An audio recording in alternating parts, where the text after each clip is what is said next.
Hey guys, tonight we're diving into the hidden corners of medieval life.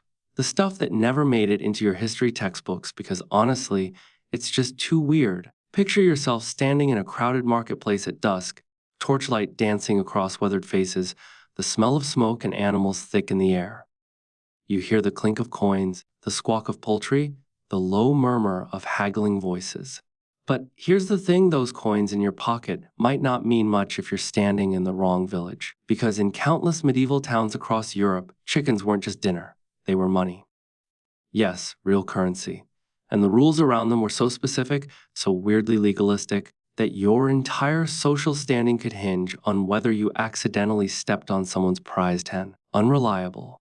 You probably won't survive this knowledge without questioning everything you thought you knew about the Middle Ages. Welcome to the Midnight Chicken Tax, a system so absurd and yet so integral to village economies that it shaped everything from marriage dowries to criminal fines. In medieval Normandy, a chicken could pay your rent. In parts of Germanic territories, a rooster was worth precisely 1/3 of a pig. The numbers shifted region to region, town to town, and honestly, no two villages quite agreed on the exact exchange rate. But they all agreed that poultry had value.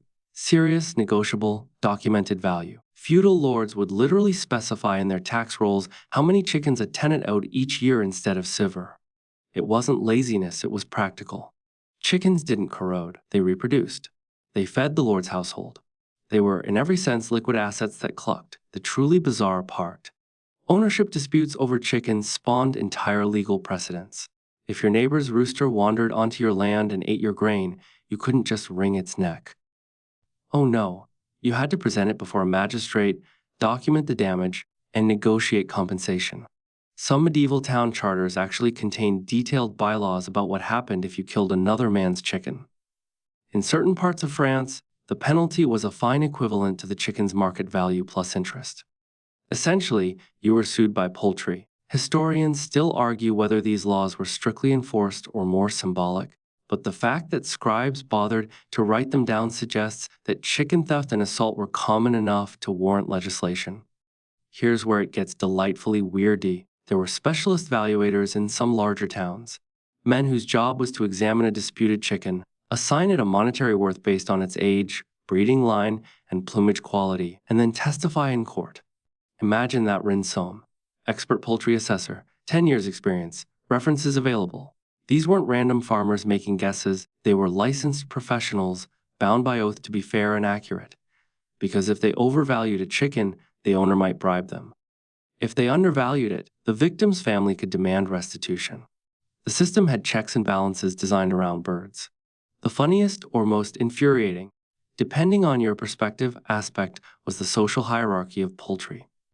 A nobleman's chickens weren't just worth more, they were legally distinct from a peasant's birds. Some territories actually specified that a lord's chicken could be identified by a special marking or style, and harming one carried double or triple the penalty of injuring a commoner's fowl. This wasn't just about money. It was about social order enforced through poultry law. And here's the thing that keeps medieval historians up at night. We don't know if ordinary people resented this system, accepted it as obvious, or found it hilarious even then. The written records are silent on peasant opinion. All we have are the town charters, the ledgers, the careful Latin descriptions of chickens as fungible goods. One scholar suggested that the specificity of these laws implies that chicken crime was rampant, that medieval people were constantly stealing, harming, and litigating over birds. Another argues that the laws were just overcautious scribal formality, the medieval equivalent of over-detailed terms and conditions that nobody reads. Unreliable. What we do know is that by the time you drift off tonight, you'll realize that the medieval economy didn't run on coin alone. It ran partly on feathered creatures who had no idea they were simultaneously food, currency, and legal vessels for human dispute. Tomorrow, when you see a chicken unreliable, you might just wonder whether it's owed rent to anyone. You're settling deeper into your pillow now, but before sleep fully takes you, let's talk about something that would have kept a medieval person awake far longer than any chicken disputing the absolute terror of dental pain. Because back then, when a tooth began to ache, you didn't simply book an appointment with a dentist. You consulted a physician who would examine your mouth with grave seriousness and then inform you that sounds like pure fantasy but was treated as medical gospel. Your tooth contained a tiny worm, not a metaphor. An actual worm, living inside your jaw, eating away at the root. This wasn't some fringe belief held by one eccentric tooth doctor in a remote village. This was mainstream medieval medicine. The theory had ancient roots. Hippocrates and Galen had written about dental worms, and medieval physicians inherited their authority like sacred texts. The logic seemed erudite to think teeth decay. Things that decay have worms, therefore teeth must have worms. Never mind that nobody had actually seen the supposed worm. The absence of evidence wasn't evidence of absence, it just meant the worm was very, very small and very, very crafty. Here's where it gets genuinely strange. The treatment didn't involve pulling the tooth. Instead, physicians prescribed elaborate rituals designed to coax the worm out or destroy it in place.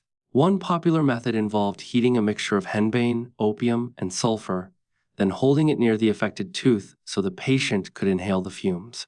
The theory was that the smell would either kill the worm or irritate it enough that it would crawl out of its own accord. Patients would sit there, eyes watering, choking on smoke, waiting for a microscopic creature to evacuate their jaw. Some sources suggest they'd actually inspect their spit afterward, hoping to see the expelled worm. Almost certainly, they saw nothing, but hope and pain can make anyone see what they're looking for. Then came the lunar remedy. And this is where medieval medicine pivots from merely wrong to genuinely poddick in its wrongness. Certain physicians insisted that dental worms were most vulnerable during the full moon. Why? Because the moon controlled all bodily humors, all fluids, all moisture. Worms, being damp creatures, were naturally susceptible to lunar influence.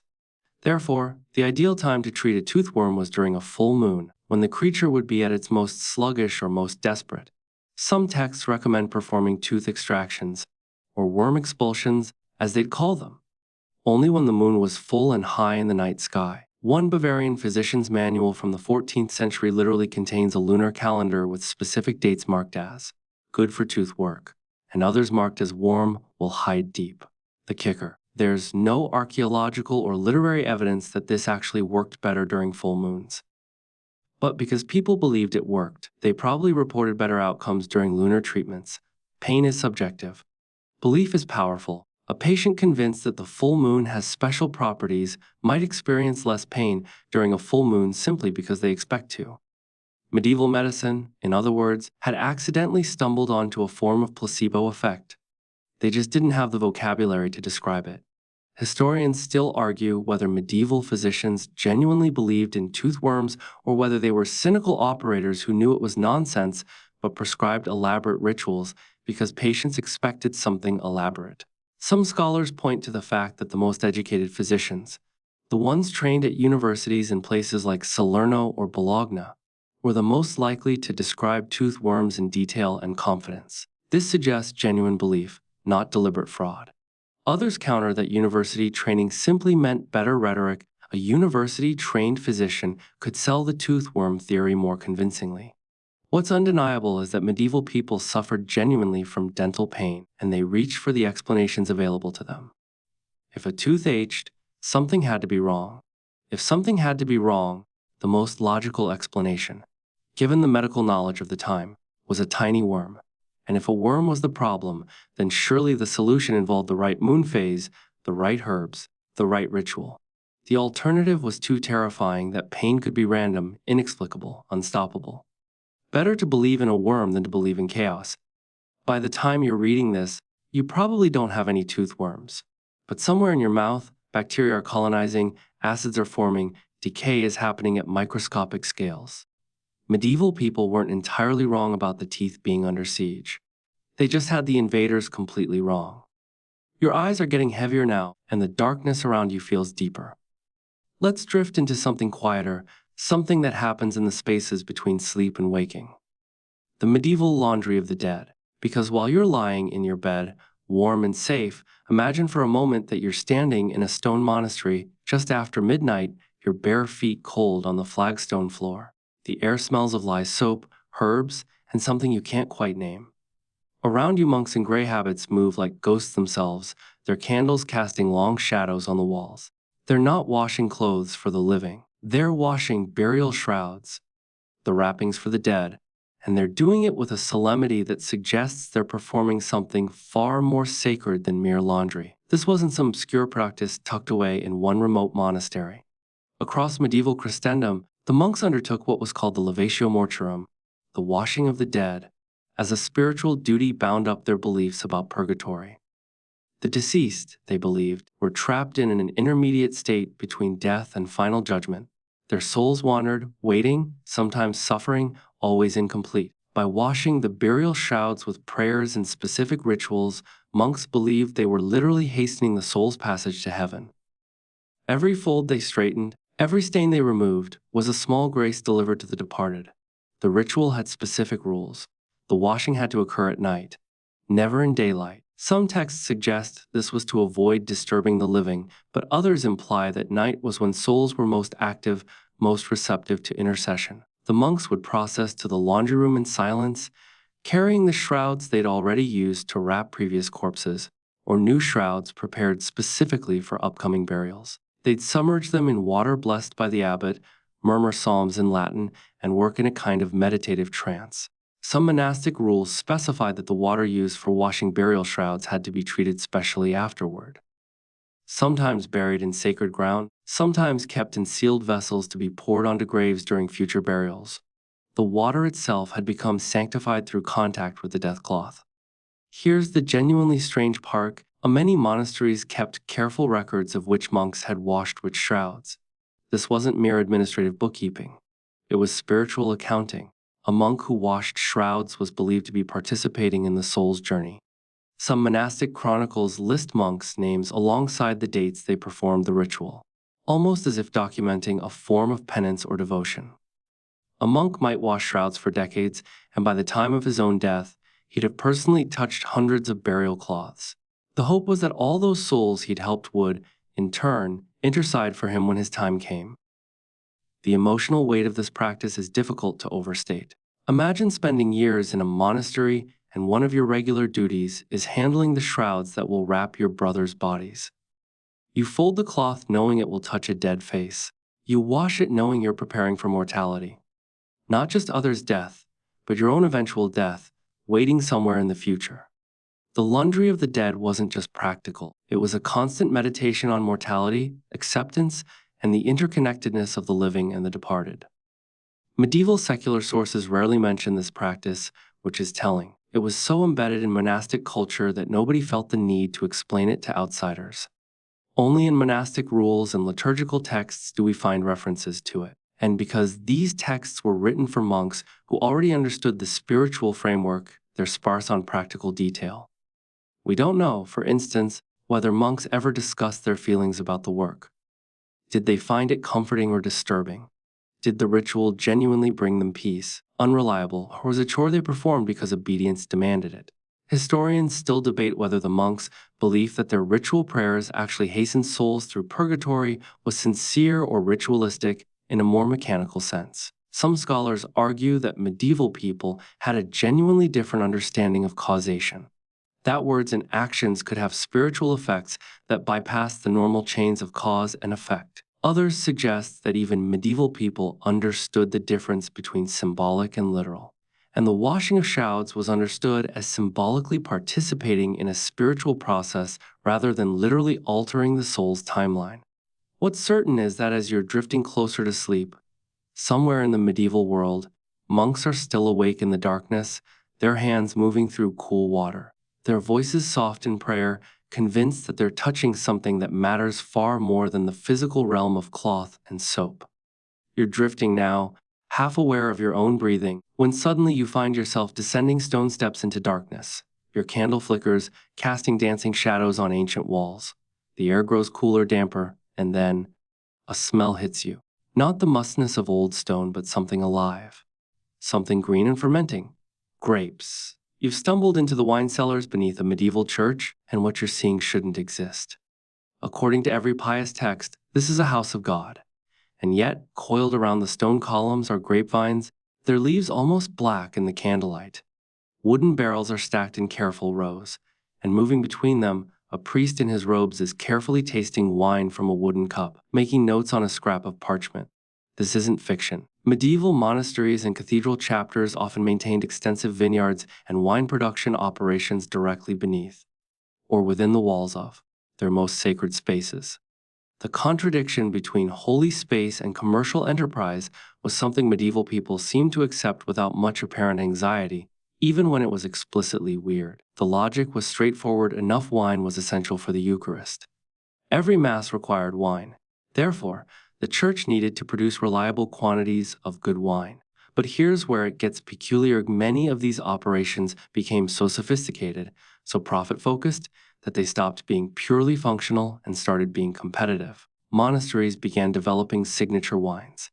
They'd experiment with different grape varieties, different fermentation lengths, different barrel treatments. They'd taste and compare and argue about quality in ways that sound less like religious duty and more like the wine snobs of the modern era. Some cathedral chapters actually made detailed wine journals, records that read like modern tasting notes.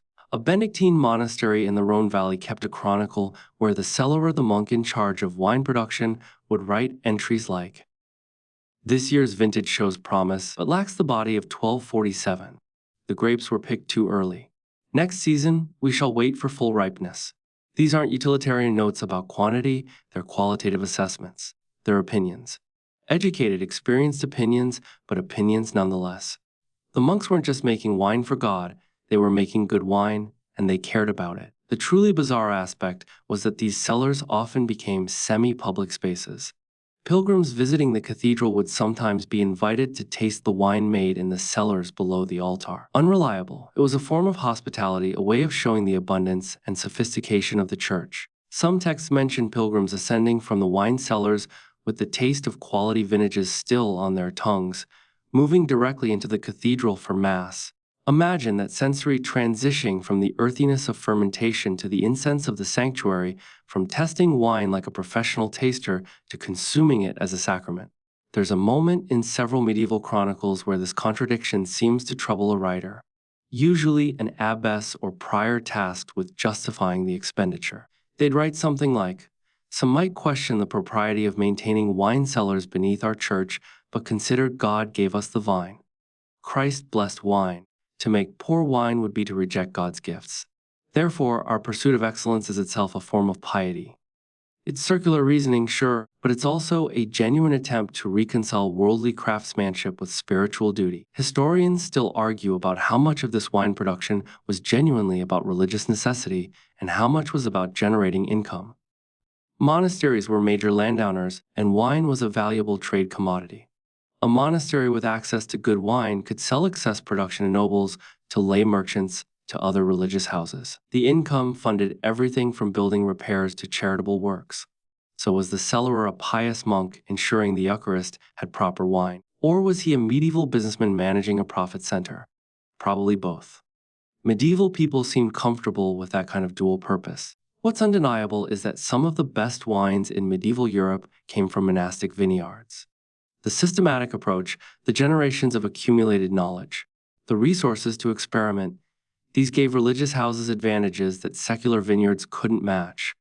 When you drank a bottle labeled with a monastery's name, you were drinking the product of centuries of ecclesiastical wine science conducted in cellars beneath altars by men who believed they were serving both God and human pleasure simultaneously. As you sink deeper into sleep, you might imagine those cool cellars, the patient wait for fermentation, the careful tasting.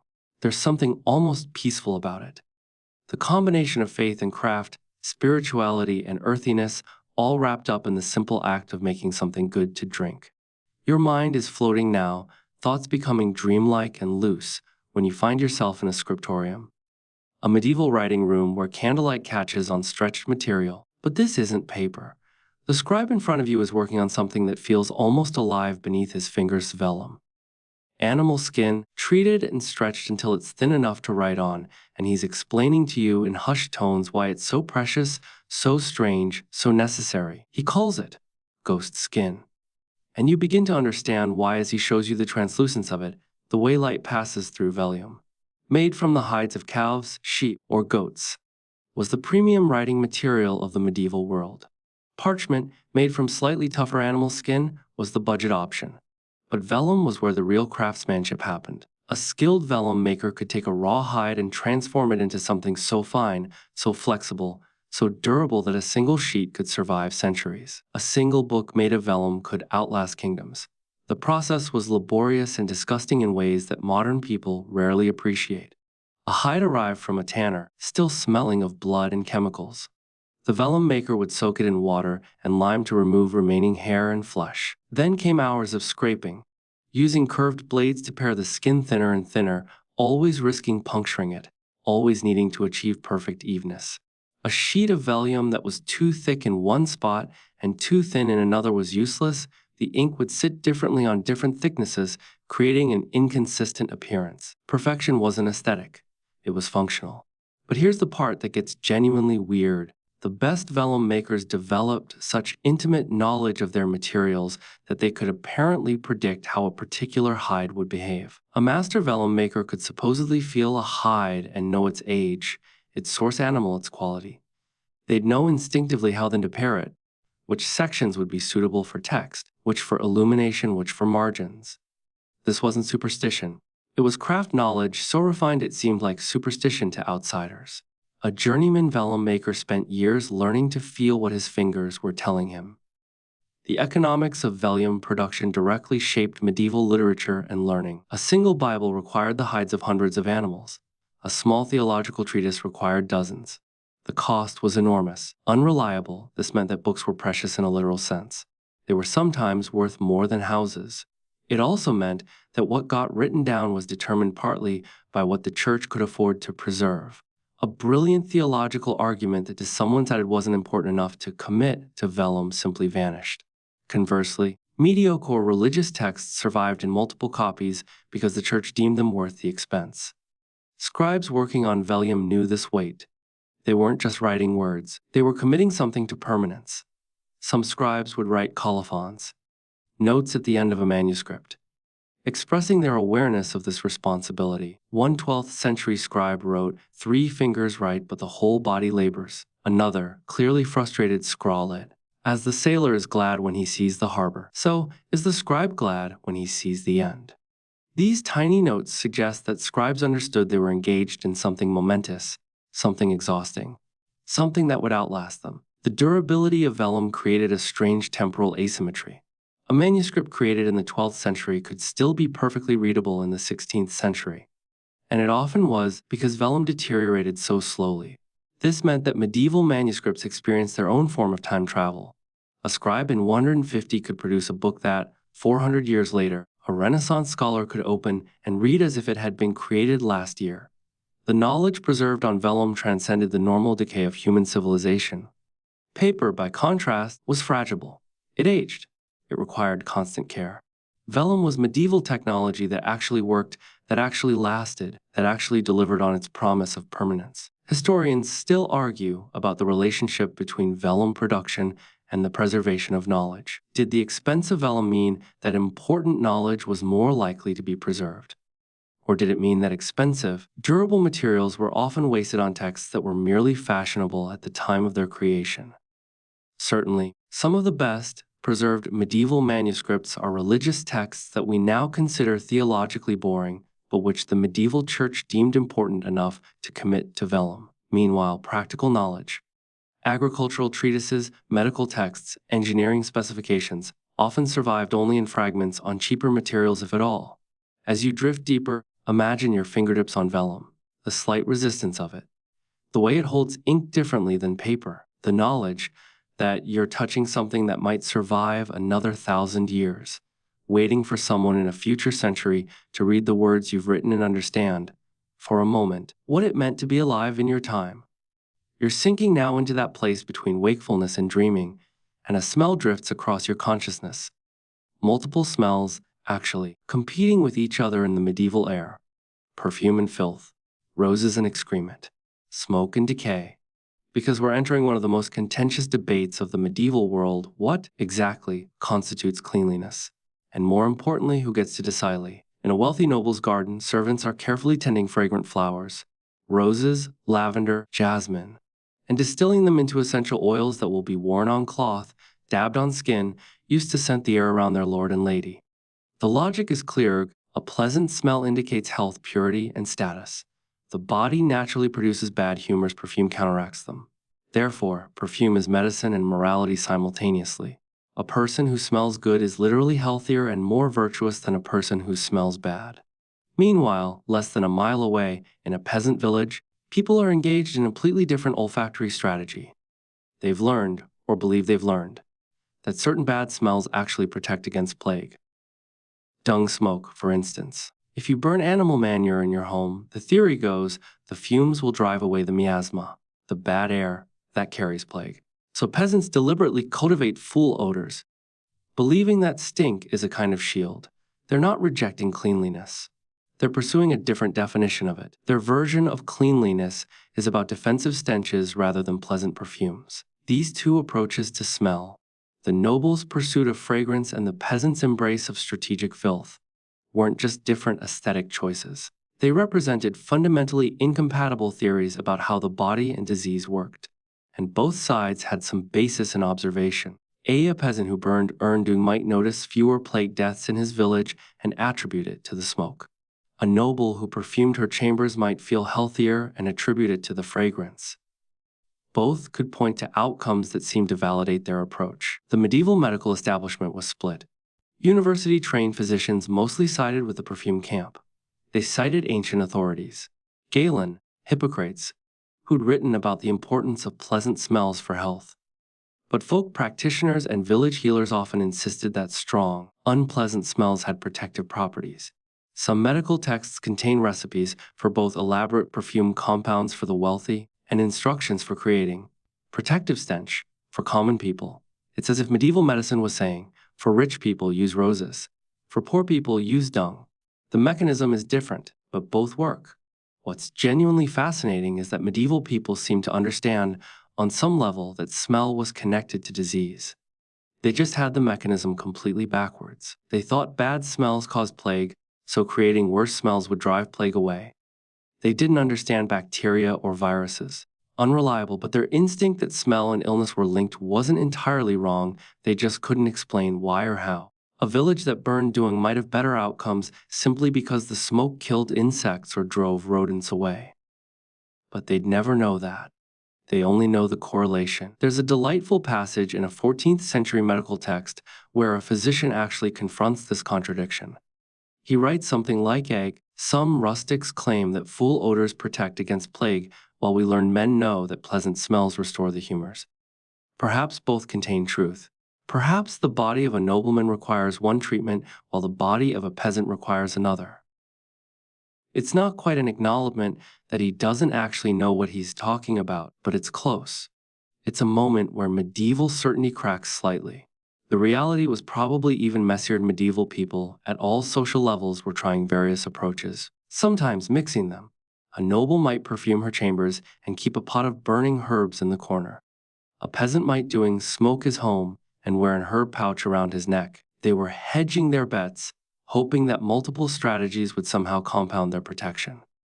In the absence of actual knowledge, you try everything. Historians still argue about whether medieval people genuinely believed in these olfactory theories or whether they were engaging in a kind of performance, acting out beliefs about cleanliness because the social order demanded it. Did a noble actually think perfume prevented plague, or did she simply know that perfuming herself demonstrated wealth and status? Did a peasant genuinely believe doing smoke protected him? Or was it a form of magical thinking that made him feel like he was doing something in the face of an incomprehensible threat? Probably both. Belief and performance were almost certainly intertwined. The peasant who burned dung was simultaneously engaging in folk medicine and performing the role of someone taking protective action. Unreliable, the noble who wore perfume was simultaneously pursuing health and demonstrating her elevated status. The two practices weren't just different, they were expressions of entirely different relationships to power, knowledge, and the body. As you breathe in the darkness of your room, imagine stepping between these worlds. The heavy sweetness of noble perfume made from flowers you've never seen and materials you couldn't afford. The acrid bite of burning dung, smoke curling through a peasant's cottage. Two completely different visions of what it means to be clean, to be healthy, to be safe. And neither one was entirely right. Your consciousness is sliding sideways now. into a dream logic state where nothing quite surprises you anymore.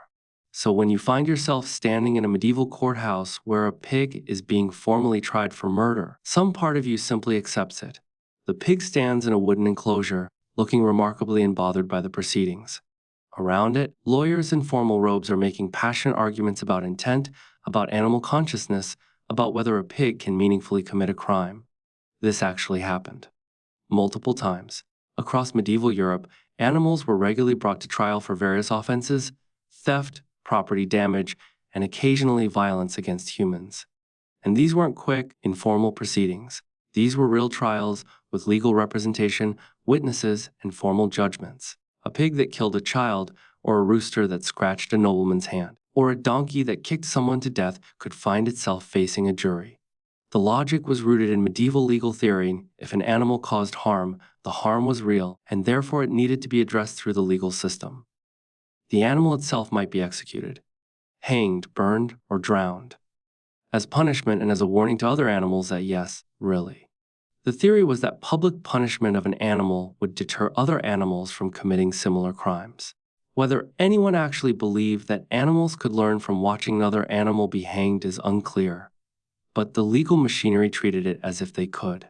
What made these trials genuinely interesting was that they took place within the actual medieval legal system. An animal didn't simply get destroyed by its owner. It was indicted, formally charged, assigned legal representation, and given a hearing. Some of the most famous animal trials lasted for weeks, with multiple witnesses, expert testimony, and appeals. A pig trial in 16th century France, still medieval in spirit, involved a defense attorney who argued that his client, the pig, was innocent because it had acted out of natural instinct, not malice, and therefore couldn't be held criminally responsible. The prosecution countered that the pig was intelligent enough to understand the harm it was causing, and therefore deserved capital punishment. The pig's attorney lost. The pig was executed. But the fact that the argument was made, that it was taken seriously by a court of law, tells you something profound about medieval legal thinking. Even for animals, there was a concept of intent, of moral responsibility, of the possibility of innocence versus guilt. The medieval legal system didn't distinguish sharply between human and animal defendants the way modern law does. Both could theoretically be responsible. Both could theoretically be innocent. There's a macabre humor in reading the court records of animal trials. A rooster is accused of witchcraft for crowing at an unusual time. Roosters were apparently sometimes tried for sorcery. A cow is brought to trial for trampling a man to death, and the court must determine whether the trampling was deliberate or accidental. A rat, yes, a single rat, is formally tried for destroying grain stores, with the court carefully considering whether the defendant acted alone or as part of a larger rodent conspiracy. The strangest part is that animal trials appear in official legal records treated with the same gravity as human trials. The scribe would record the animal's name if it had one, the charges, the witnesses, and the verdict with no apparent sense of absurdity. It's only when modern readers encounter these records that the weirdness becomes apparent.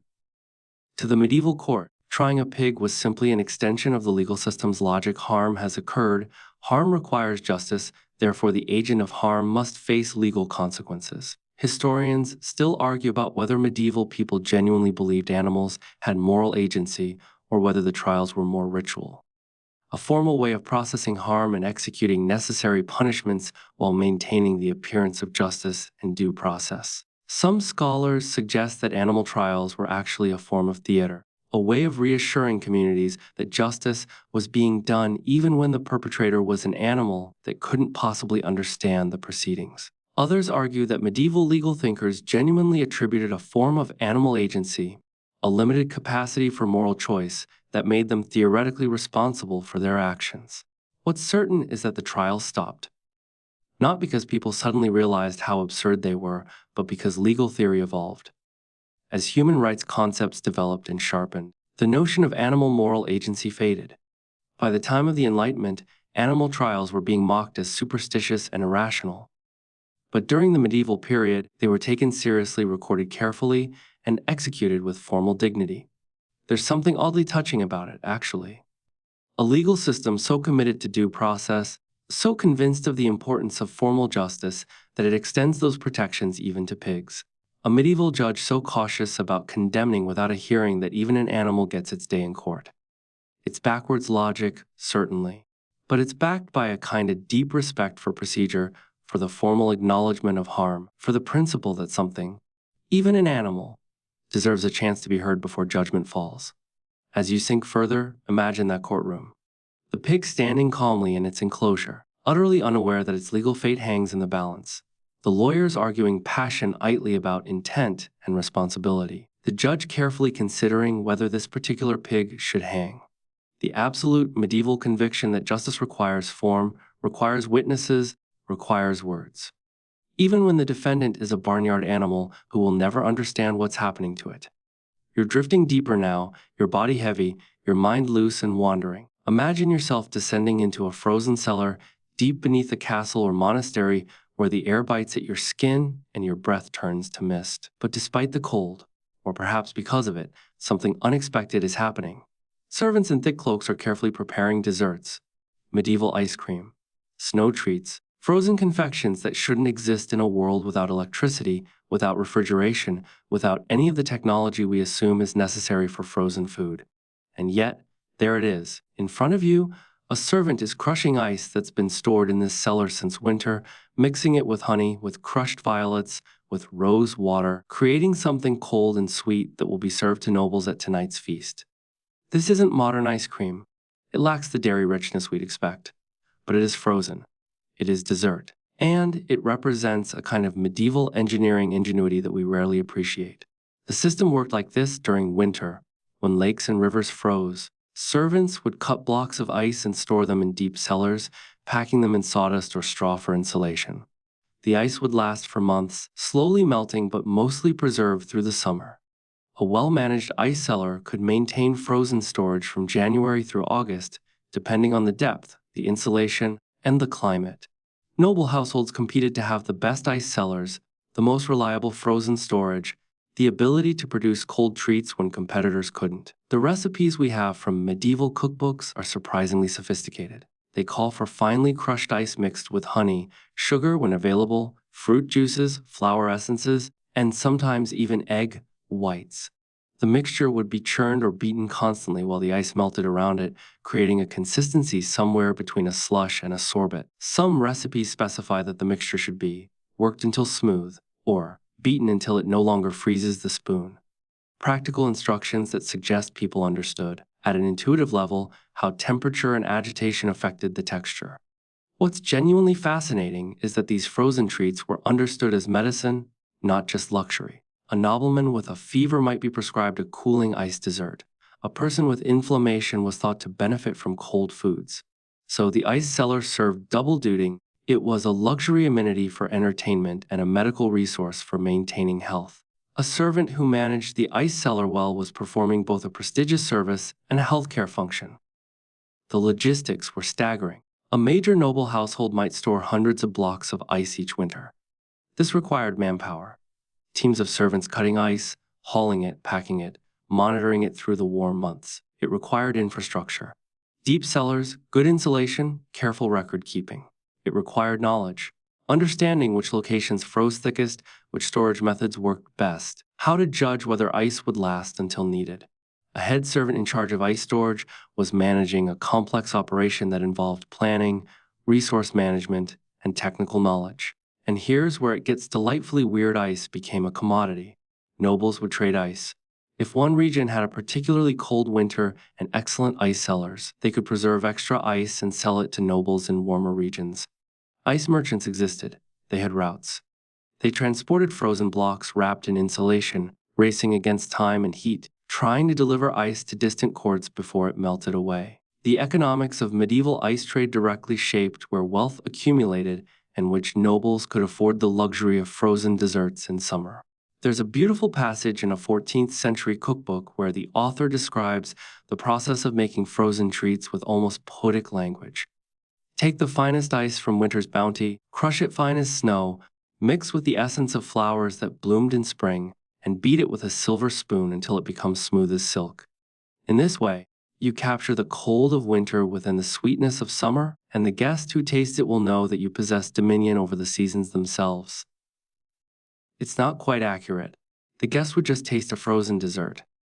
But it captures something true, that creating frozen treats in summer was a form of power, a demonstration of resources, a kind of temporal mastery. You were literally preserving winter into summer. You were making the cold persist past its season. The act of serving ice cream was an act of defiance against the natural order. Historians still debate whether medieval people understood the physics of ice preservation or whether they approached it more magically, as a mysterious process that worked if you followed the right steps. Probably both. They knew that certain practices worked. Packing ice in sawdust, storing in deep cellars, keeping things dark and cool. But the theoretical understanding of why those things worked was likely mixed with folk belief and superstition.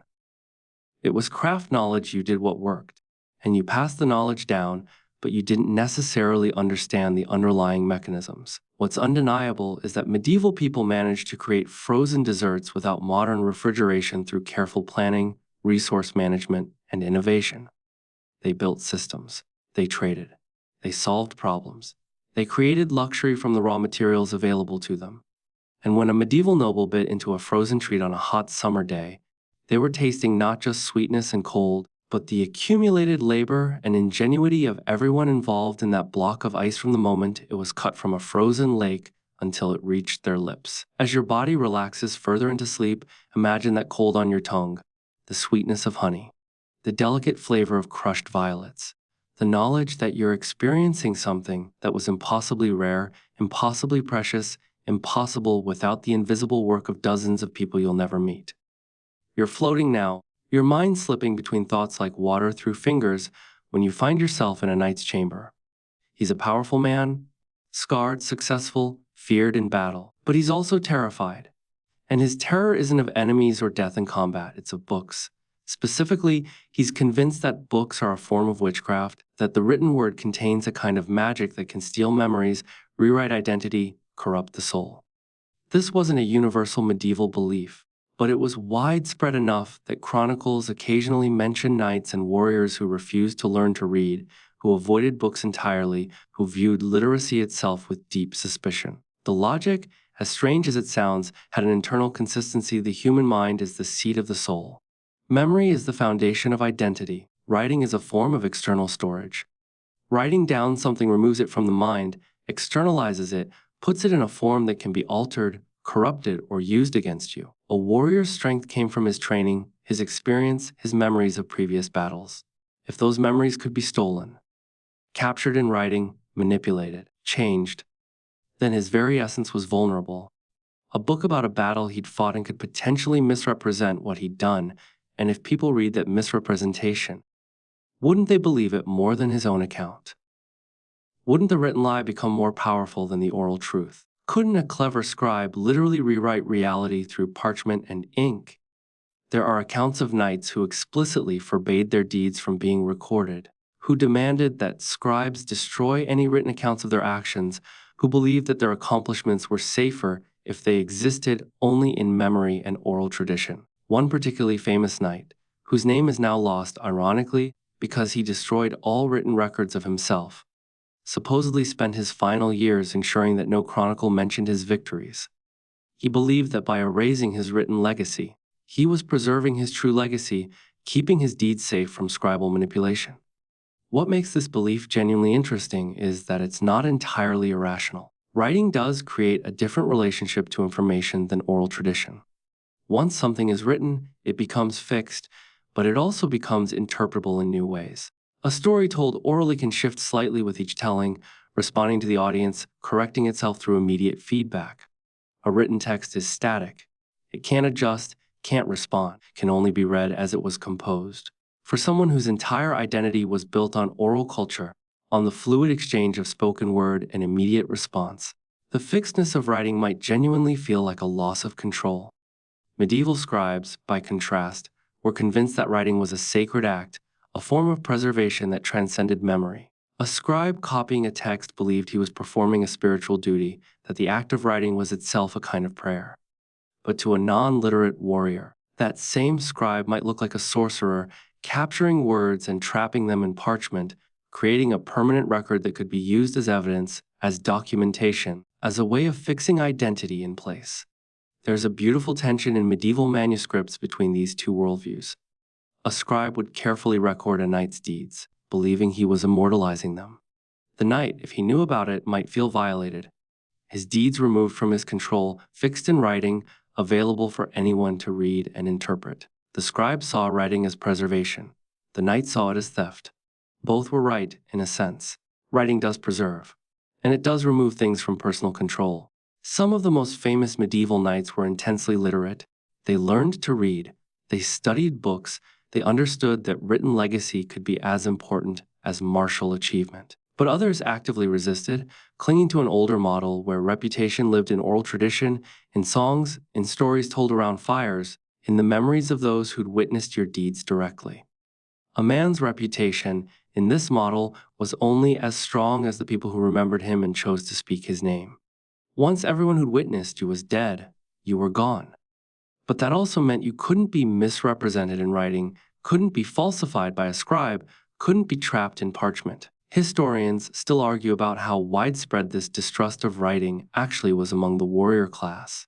Some scholars point to the fact that most knights eventually learned at least basic literacy, suggesting that distrust was overcome. Others argue that the written record biases us toward literate people. We hear about literate knights because they left written traces, while illiterate warriors simply disappear from the historical record.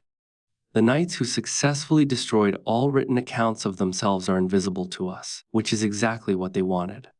What's undeniable is that the transition from oral to written culture was experienced by some as a loss of control over narrative, a loss of fluidity and responsiveness, a loss of the ability to correct misrepresentation through immediate speech. Writing promised permanence, but permanence meant vulnerability too. Your words, once fixed in parchment, could outlive you. They could be read by enemies. They could be misinterpreted. They could define you in ways you never intended. As you sink deeper into sleep, imagine that knight in his chamber, surrounded by candlelight, deliberately choosing not to learn to read. Protecting himself through ignorance. Preserving his identity by keeping it out of writing. Trusting his memory, his voice, his presence. The oral, the immediate, the ephemeral. More than he could ever trust the permanence of parchment. Your breath is shallow now, your awareness narrowing to just the sensation of lying in darkness, when suddenly you're aware of a strange detail: hair. Everywhere, hair is a problem. In a convent, nuns are frantically trying to hide their hair, or what's left of it after years of neglect, beneath elaborate wimples and veils. The sculpt beneath is often mangy, infected, crawling with lice. The wimple isn't just religious modesty, it's practical concealment. Nobody needs to know that Sister Marjorie's hair is falling out in patches, or that half the convent is scratching at their scalps constantly. Meanwhile, less than a mile away in a noble's court, women are engaged in the opposite obsession, creating hair into impossible structures. They're building towers of hair, sculpting it upward and outward, achieving heights that seem to defy gravity. And they're using bacon fat to do it. Yes, actual bacon grease, mixed with other fats, with herbs, with whatever adhesive properties medieval chemists could devise. Bacon fat became the gel of choice for aristocratic hairstyles. The contrast is almost absurd. Poor women hiding their hair beneath cloth because it's infested and failing. Rich women parodying their hair in elaborate constructions, invested in it as a marker of status and beauty. Both groups are obsessed with hair, but their obsession runs in completely opposite directions. The nobles' elaborate hairstyles required constant maintenance. A lady would spend hours having her hair braided, twisted, pinned, and treated with various sticky substances designed to hold the structure in place. The bacon fat was probably chosen partly for practical reasons. It was readily available. It had the right consistency, it held well. But also, surely, because it was grotesque. Using food to make yourself beautiful was a statement: I have so much food that I can waste it on my appearance. Poor people didn't waste bacon on their hair. They ate it or rendered it for candles. Only the wealthy could afford to grease their hair with meat fat and call it fashion. And there's a genuinely weird dimension to this, that the bacon fat hairstyles probably smelled. Bacon grease goes rancid. It attracts insects. Medieval nobles were likely walking around with hair that smelled like old meat, carefully constructed at great cost and effort, infested with the same lice that plagued poor women, but chosen voluntarily, displayed proudly, treated as a sign of beauty and status. A visiting nobleman might have found himself deeply attracted to a lady with an elaborate, bacon fat-soaked hairdo, never quite noticing the faint aroma of rancid meat wafting from her scalp. The medieval approach to hair care in general was chaotic. Some medical texts recommended washing hair regularly. Others suggested that washing opened the pores of the scalp and allowed disease to enter, so you should wash rarely if at all. Some physicians prescribed specific herbs to be rubbed into the scalp to prevent baldness. Others recommended bloodletting from the temples to balance the humors and promote hair growth. A noblewoman following one physician's advice might be washing her hair constantly and applying herb pastes. While following another's advice, she'd be avoiding water entirely and submitting to regular bloodletting. The result was probably equal unhealthy either way. There's a delightful medical text from the 14th century that discusses hair loss as a symptom of excessive lust. The logic was that sexual activity depleted the body's vital forces, and these vital forces were expressed through hair growth. Therefore, a man losing his hair was literally losing the physical manifestation of his excessive sexuality. The cure: chastity, obviously. Or failing that, various herbs and potions designed to restore the vital forces. The text mentions that some men wore wigs to hide their baldness, which was itself a form of deception that would surely anger God and make the baldness worse. Nuns, by choosing or being forced to accept the veil, were opting out of this entire economy of hair. Their hair became irrelevant. It could fall out, it could be infested, it could be neglected. None of it mattered because nobody was supposed to see it anyway. There's something almost liberating about that, actually. A nun's lack of concern with her hair was a form of freedom, a rejection of the vanity that consumed secular women. But it was a freedom achieved through concealment and control, through the demand that hair, women's hair, be hidden away and forgotten. Historians still argue about whether medieval women actually preferred elaborate hairstyles or whether they were performing a role demanded by their social position. Did a noblewoman genuinely enjoy spending hours having her hair styled with bacon fat, or was she enduring it because her status required it? The written sources don't really tell us. We have descriptions of hairstyles, records of the materials used, complaints from moralists about vanity and excessive grooming. But we don't have women's own voices describing what it felt like to have your hair constantly worked on, constantly maintained, constantly displayed. What we do know is that hair was political. It marked status, it marked religious commitment or its absence. It marked gender and social role. A woman's hair, whether elaborately constructed or carefully concealed, was never just hair. It was a statement about who she was, what she believed, what her place in society was. And that loaded meaning, that constant surveillance and judgment, applied to something as basic as what grew from her scalp. As you drift further, imagine both the nun, her head covered, her hair irrelevant, free from the tyranny of appearance, but imprisoned in concealment. The noblewoman, her elaborate tower of bacon fat, soaked hair catching candlelight, beautiful and grotesque simultaneously, enslaved to the endless maintenance that beauty demanded. Two different forms of control, two different negotiations with what it meant to be a woman in a world obsessed with the hair on your head. You're sinking deeper, your body almost liquid now, when you find yourself in the darkness of an abbey. But this isn't quiet prayer time. This is mechanical. This is work. And the sound is rhythmic, almost hypnotic, the creak and groan of wooden machinery, the thud of heavy steps, the grinding of grain. You've entered a treadmill, a medieval engineering marvel hidden in the depths of a monastery, and monks are walking inside it like hamsters in a wheel, their steps powering machinery that grinds grain into floor. This was called the tread wheel, and it was either genius or cruel, depending on your perspective. Probably both. The basic concept was simply a large wooden wheel oriented vertically with steps on its inner surface. A monk would step into the wheel and begin walking, one foot in front of the other, climbing endlessly without actually going anywhere. His weight and movement would cause the wheel to turn. That rotation would be transferred through gearing and shafts to millstones, which would grind grain. The monk's walking was literally converted into grinding power. The appeal to monasteries was obvious. This was automation. It was penance converted into productivity. A monk performing this work was simultaneously punishing his body through labor, serving his community through useful work, and demonstrating humility through the acceptance of repetitive, pointless, seeming toil. The treadwheel was perfect medieval logic. It took something necessary, grain grinding, and bound it to something virtuous, monastic labor. One activity served multiple spiritual and practical purposes simultaneously. The reality was probably exhausting. Walking in a treadmill isn't like normal walking. You're constantly climbing, never advancing, your legs burning, your breath coming hard. A monk working a treadwheel for hours. And some monastic rules specified that treadwheel work should be done in shifts, with multiple monks rotating through, would be doing serious physical labor, and the machinery was dangerous.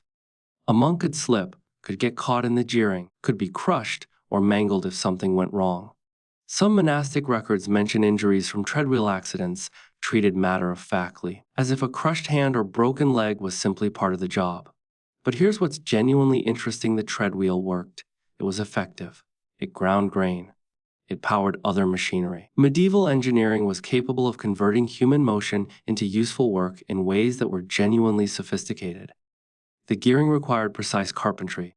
The balance of the wheel had to be exact, or it would wobble and lose efficiency. The transfer of rotational force from wheel to millstone required mechanical knowledge that we associate with later centuries, not the medieval period. Some monasteries became famous for their treadwheels.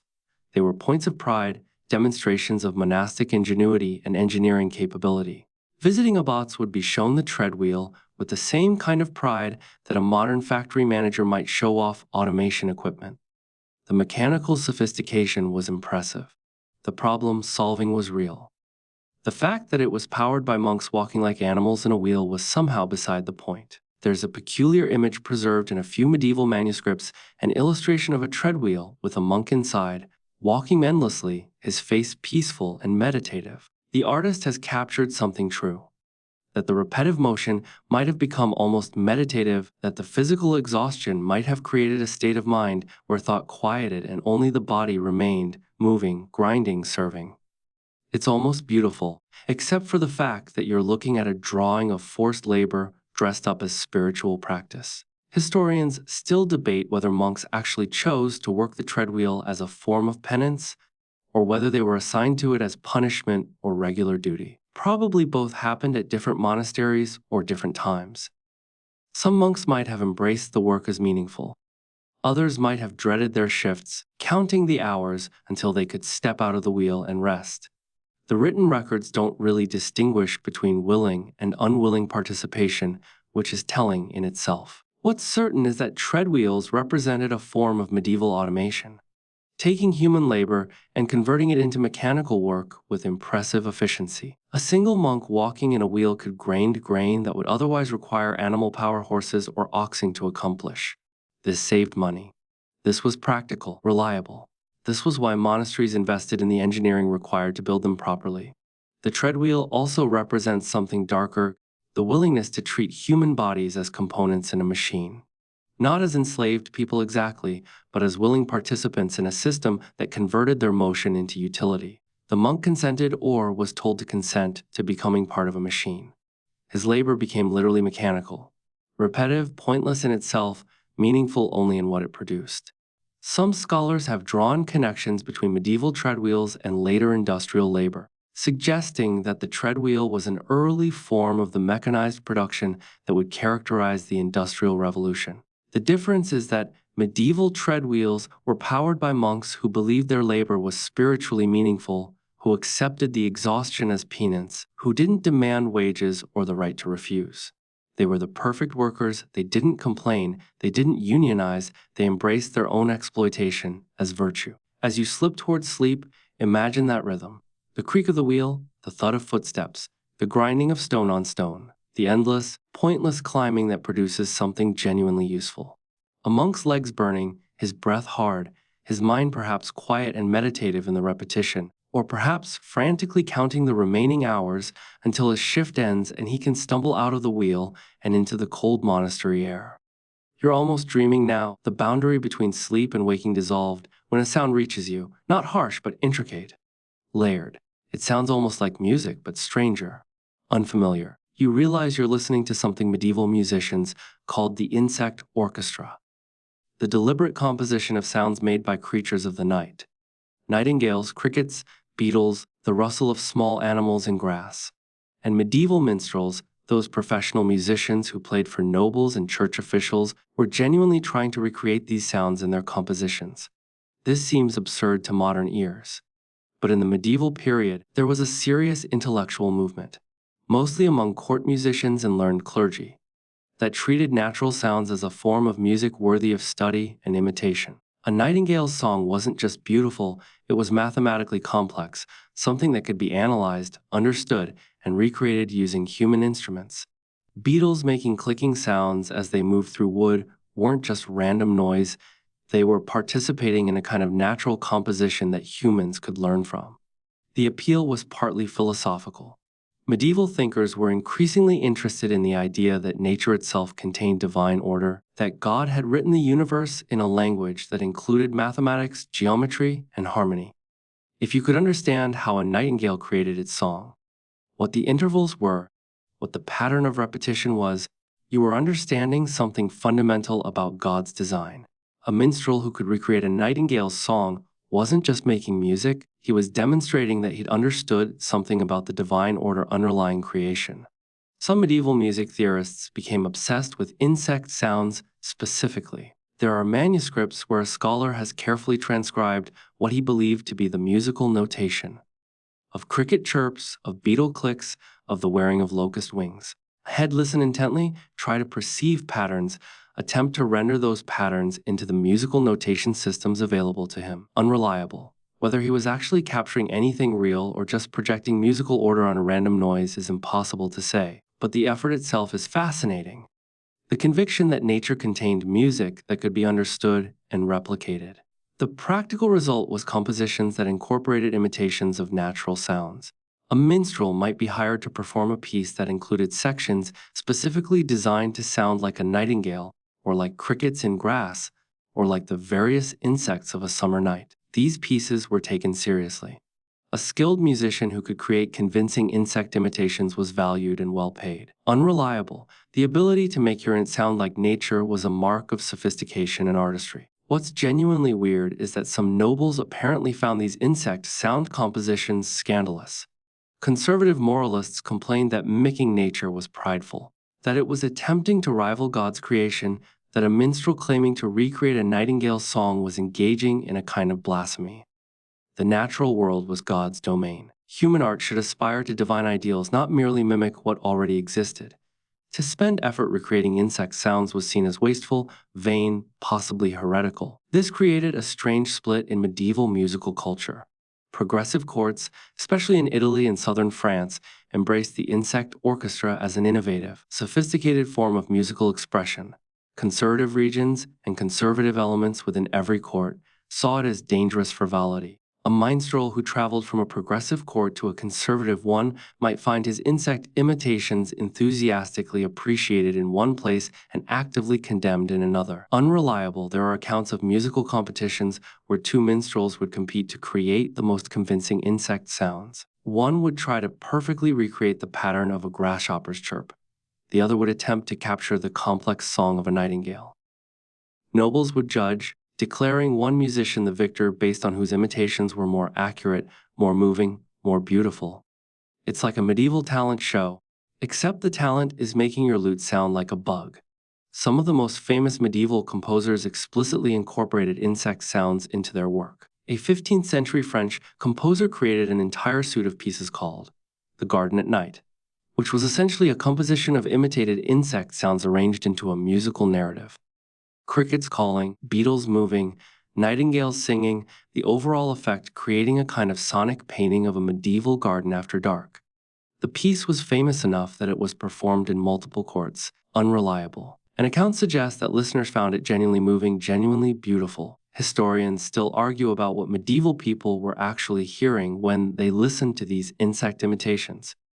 Were they hearing genuine musical beauty in the compositions? Unreliable. Or were they hearing the clever human technique involved in mimicking nature? Was the appeal intellectual, the satisfaction of understanding how nature worked?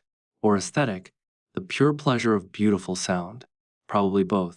A medieval listener might have been simultaneously impressed by the composer's understanding of insect acoustics and moved by the beauty of the resulting music. What's undeniable is that medieval musicians took the natural world seriously as a source of inspiration and study. They listened carefully. They tried to understand. They believed that human art could and should engage with nature, learn from it, attempt to recreate it. This was long before modern recording technology, long before we could actually measure and analyze animal sounds scientifically.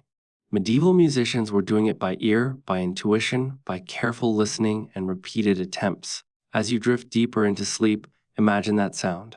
The layered complexity of a medieval garden at night, recreated on lute and viol and other instruments. Human musicians doing their best to capture the music of insects, to translate nature into human art, to demonstrate that they understood something about how the world worked. The nightingale's voice, imperfectly rendered but recognizable. The cricket's chirp, abstracted and repeated in musical patterns. The beetle's click, incorporated into a rhythm that humans could dance to. Your mind is floating in deep darkness now, barely aware of your body, when an image surfaces metal, cold metal, and beneath a noble's fine silk clothing, hidden from view there exists, or might exist, something made of iron, locked, confining, a chastity belt. The very concept drags you slightly toward wakefulness because this is one of medieval history's most contested objects, and scholars are still arguing about whether these things were real. The legend is familiar: a jealous nobleman locks an iron belt around his wife's genitals before departing for war, ensuring she cannot be unfaithful in his absence. The belt has a keyhole, sometimes described as having sharp spikes inside to discourage any enthusiasm. It's presented as both tragic, imagine being locked into such a device, and darkly comic, imagine the logistics of basic hygiene. For centuries, the chastity belt was accepted as historical fact, a medieval obsession with controlling women's sexuality. Museums displayed them. Historians wrote about them. The image became iconic. Proof of medieval misogyny made physical, except that modern scholars have looked very carefully at the surviving chastity belts in museums and concluded that most of them are Renaissance fakes, created centuries later as curiosities or joke objects. The iron bands wouldn't actually work. They're too rigid, too uncomfortable, impossible to wear for extended periods without causing serious infections. The metal would rust, the wearer would get splinters, the logistics of basic bodily functions. Menstruation, urination, defecation would be genuinely impossible. And perhaps most importantly, there's almost no contemporary medieval evidence that these devices were actually used. No complaints from women about them, no repairs recorded, no detailed descriptions in medical texts. But here's where it gets interesting. The absence of evidence isn't quite absence of evidence. There are a few references in medieval texts. Vague mentions, mostly from the 16th century, of locked girdles or iron devices. Are these references to actual chastity belts, or to metaphorical devices, or to later fabrications? Historians genuinely disagree. Some argue that chastity belts were a rare medieval practice, perhaps used in specific regions or specific contexts. Others argue that they're a complete myth, that the few textual references are later inventions, that the museum pieces are all Renaissance fakes created for entertainment or shock value. What makes this debate genuinely fascinating is that it's not really about the physical devices, unreliable. It's about what we believe medieval people were capable of doing to control women's bodies. The chastity belt works as a symbol. It represents the idea that medieval society was obsessed with policing women's sexuality, that men would go to extreme lengths to ensure fidelity, that women's bodies were treated as property to be locked down and controlled. And maybe all of that is true. But the specific technology, the actual iron belt, is probably not. There are other devices that definitely existing: iron collars, iron leg braces, various restraints used as punishment or control. These were real, they were documented, they were used. But whether these were ever specifically designed as chastity belts is where the evidence gets murky. A woman forced to wear an iron collar as punishment for infidelity might look to modern observers like she's in a chastity device, but that's different from a device specifically designed to prevent sexual activity. The medieval texts that come closest to describing chastity belts are often vague, often satirical, often from periods when the technology would have been impractical anyway. A 15th century just describes a jealous husband who commissions a lockable device for his wife. But the joke is that it keeps falling off, that it causes infections, that it's fundamentally unworkable. Was this just based on people actually attempting to use such devices? Or was it pure fantasy, the kind of joke someone makes about technology that doesn't actually exist? Historians still argue whether the chastity belt, was a real medieval practice, a Renaissance invention, or a myth that grew up around actual practices of control and restraint. Some scholars have pointed out that the very debate itself reveals our assumptions about the medieval period. We want to believe it was barbaric enough to have invented such devices, and that desire shapes how we interpret ambiguous evidence. The few shreds of textual evidence get interpreted as confirmation of a pre-existing belief rather than questioned for accuracy. What's undeniable is that medieval and Renaissance societies were obsessed with controlling women's sexuality. Whether they used literal iron chastity belts or relied on social pressure, legal restriction, and the threat of violence to achieve that control is a different question.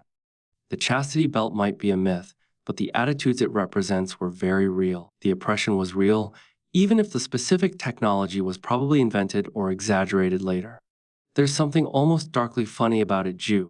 We might have created an entire historical artifact, the chastity belt, to represent medieval misogyny when the actual reality was probably both more subtle and more pervasive. Medieval societies didn't need iron belts to control women. They had legal systems, religious teachings, economic dependence, and the threat of violence.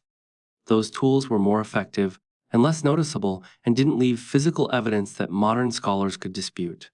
As you sink deeper, imagine that contradiction. The image of the chastity belt, so iconic, so representative of medieval horror, probably never existed in the form we imagine. But the impulse to control, to restrict, to lock down women's bodies and sexuality, that was absolutely real. The technology might be a modern invention, a fantasy, a Renaissance joke that became mistaken for history. But the desire to control that the belt represents, that's ancient, that's medieval, that's real. You're drifting so deep now that gravity feels different. Time feels different. You're standing in a dim chapel, candlelight barely reaching the stone walls, and you're looking at something that shouldn't be here, a body. Not fresh, not recent. This corpse has been here for years, decades, maybe centuries, and yet it hasn't decayed. The skin is still present.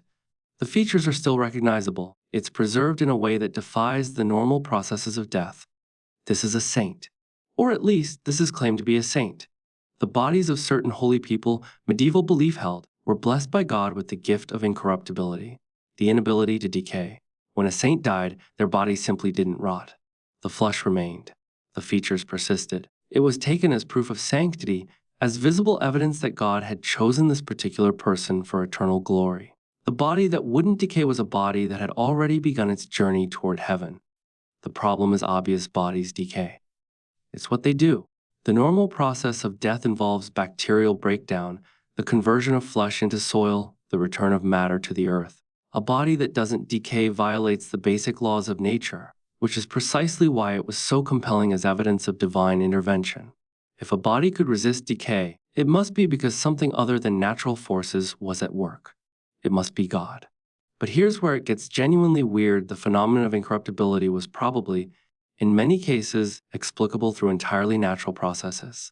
Certain conditions, extreme cold, certain types of soil chemistry, lack of oxygen, specific moisture levels, can preserve bodies remarkably well. A corpse buried in a sealed stone crypt in a cool, dry location with limited access to insects and bacteria might remain recognizable for centuries. Medieval people, lacking understanding of these natural processes, interpreted the result as miraculous. Yet some cases of supposed incorruptibility are genuinely difficult to explain even with modern knowledge. There are documented cases where bodies have been exhumed after centuries and found in states of preservation that seem unlikely given what we know about decay. Were these actually incorrupt saints, or are the historical records exaggerated? Or did certain burial conditions happen to create unusual preservation? The honest answer is that we don't fully know. What's certain is that medieval people believed in incorruptibility, sought it out, traveled to see it, and treated it as evidence of sainthood. A chapel housing the incorrupt body of a saint became a pilgrimage site. Pilgrims would come to view the body, to pray in its presence, to touch the shrine containing it. They believed that proximity to an incorrupt saint's body granted spiritual benefits, healing, protection. The incorrupt body was a kind of connection to the divine made visible. And here's the genuinely bizarre part: incorruptibility became a marketable commodity. A monastery or cathedral that could claim to house the incorrupt body of a saint suddenly had enormous value. Pilgrims brought donations. Pilgrims brought commerce. They needed food, lodging, reliquaries. A single incorrupt saint could make a religious institution wealthy. This created incentives to claim incorruptibility, to interpret ambiguous evidence as miraculous, to perhaps even fake preservation through various chemical means. There are accounts of religious officials examining corpses, declaring them incorrupt, and beginning the process of canonization, all while quietly doing things to maintain the appearance of incorruptibility. Coating the body with certain substances, maintaining specific environmental conditions, ensuring that decay was halted or at least hidden from view. Whether this was done cynically amend to defraud pilgrims or with genuine belief that they were preserving a miracle is impossible to say. Probably both happened at different times and places. The economic incentives were enormous. A famous incorrupt saint could support an entire religious institution. A monastery in a poor region could become wealthy through the pilgrimage traffic generated by a single incorrupt corpse. This meant that claims of incorruptibility spread, multiplied, and were often difficult to verify. If you traveled to a distant shrine and the monks showed you a corpse and claimed it was incorrupt, how would you know if they were telling the truth? Unrelied, you'd have to trust their expertise, their faith, their honesty. Some skeptical medieval thinkers pointed out that the distribution of incorrupt saints seemed suspiciously tied to places that benefited economically from pilgrimage. If incorruptibility was truly a mark of sainthood, why were incorrupt bodies found so much more frequently in wealthy monasteries than in poor ones? Why did incorrupt saints seem to cluster around major pilgrimage routes? The cynical answer was obvious because that's where the money was. Historians still argue about how many claimed cases of incorruptibility were genuine preservation due to natural conditions, how many were maintained through artificial means, and how many were complete fabrications. The written sources are often suspiciously vague on the details. A monk recording that a saint's body was incorrupt might mean that he'd actually verified it, or he might mean that he'd taken the word of church officials, unreliable, or he might mean that he was perpetuating a pious fiction that everyone involved understood was a fiction. What's undeniable is that incorrupt saints represented a convergence of genuine mystery, bodies that seemed to resist decay, with economic incentive, religious belief, and human tendency to see what we want to see. A corpse in a dim chapel, viewed by candlelight, could look almost lifelike if you wanted it to. The fact that it hadn't visibly decomposed in the years since burial could be interpreted as miraculous, or as fortunate natural conditions, or as the result of careful preservation techniques. All three interpretations existed, sometimes in the same person's mind. As you sink deeper into sleep, imagine that chapel. The faint smell of stone and candle wax, and beneath it something else. Something that might be the preserved flesh of a saint, or might be the product of clever preservation, or might be your own imagination filling in what you expect to find. The body in its shrine, incorrupt, miraculous, or merely well preserved. The pilgrims kneeling, praying, believing. The monks counting the donations. The boundary between faith and fraud blurred into indistinguishability. You're sinking through layers of sleep now, your consciousness narrowing to just the awareness of breathing when you find yourself in a medieval castle's bathing chamber. A noblewoman has just finished bathing and she's stepping out of the warm water. But the water isn't being discarded. Servants are carefully collecting every drop of it, pouring it into sealed vessels, treating it with reverence usually reserved for religious relics. Because this is bathwater, royal bathwater.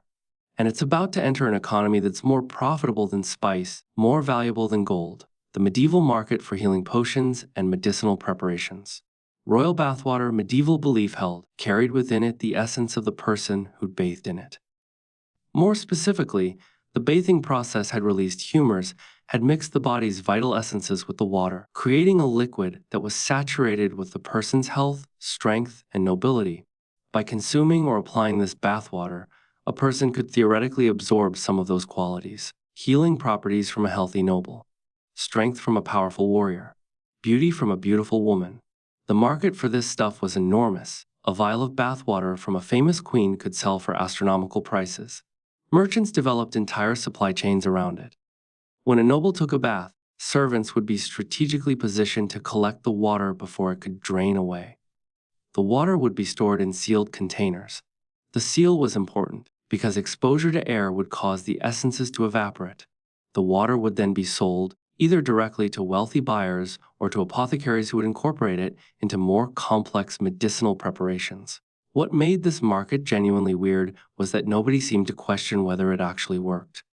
A person would spend enormous sums to acquire royal bathwater, would apply it to their skin or drink it mixed with other ingredients, would report, sincerely probably, that they felt better, looked better, felt more connected to the noble person whose water they'd acquired. The placebo effect was doing heavy lifting here. But medieval people didn't have that vocabulary. They just knew that using royal bathwater made them feel better, and they assumed that meant it was working. There were quality variations. Bathwater from a young, healthy, a beautiful noble was worth than bathwater from an elderly one. Bathwater from a famous beauty was worth more than ordinary noble bathwater. Bathwater from royalty was worth more than bathwater from mere nobility. The market developed gradations, pricing structures, something approaching standardization. An apothecary would have different prices depending on the source of the bathwater, just like a wine merchant has different prices for different vintages. Some nobles apparently understood the value of their bathwater and used it as a form of payment or gift. A noblewoman might send a vial of her bathwater to a potential ally as a token of favor, a gesture that was simultaneously intimate and deeply transactional. The recipient would understand that they were being offered something precious, something that carried the essence of the giver. It was a gift of self, transformed into a liquid commodity. The genuinely bizarre aspect is that this created incentive structures that shaped noble behavior. If a noblewoman's bathwater was valuable, then maintaining her health and beauty became economically important. She had incentive to eat well, to rest, to avoid illness. Not just for her own sake, but because her market value as a source of bathwater depended on it. The value of her bathwater was tied to the perceived quality of her body. This created a kind of commodification of the noble body that's genuinely disturbing to contemplate. There is a mordant passage in a 14th century medical text where an author describes the market for royal bathwater and notes, with apparent approval, that this has created a new economy. Poor people, who could never afford genuine royal bathwater, would purchase fake versions. Water from wealthy merchants' daughters, or water from lower nobility, or sometimes just regular water with herbs added. The apothecaries would sell these fakes as genuine, and people would use them, would report feeling better, would believe they received the benefits of authentic royal bathwater. The author seems genuinely amused by this deception. He notes that if people believe the fake bathwater is real, then it becomes real in its effects, because belief drives the healing, not any actual property of the water. He's accidentally describing the placebo effect, but he frames it as a clever deception that serves everyone involved. The apothecary makes money. The purchaser gets psychological benefit from believing they're using genuine royal bathwater. The only person who loses is nobody, really, except that truth is replaced with fraud.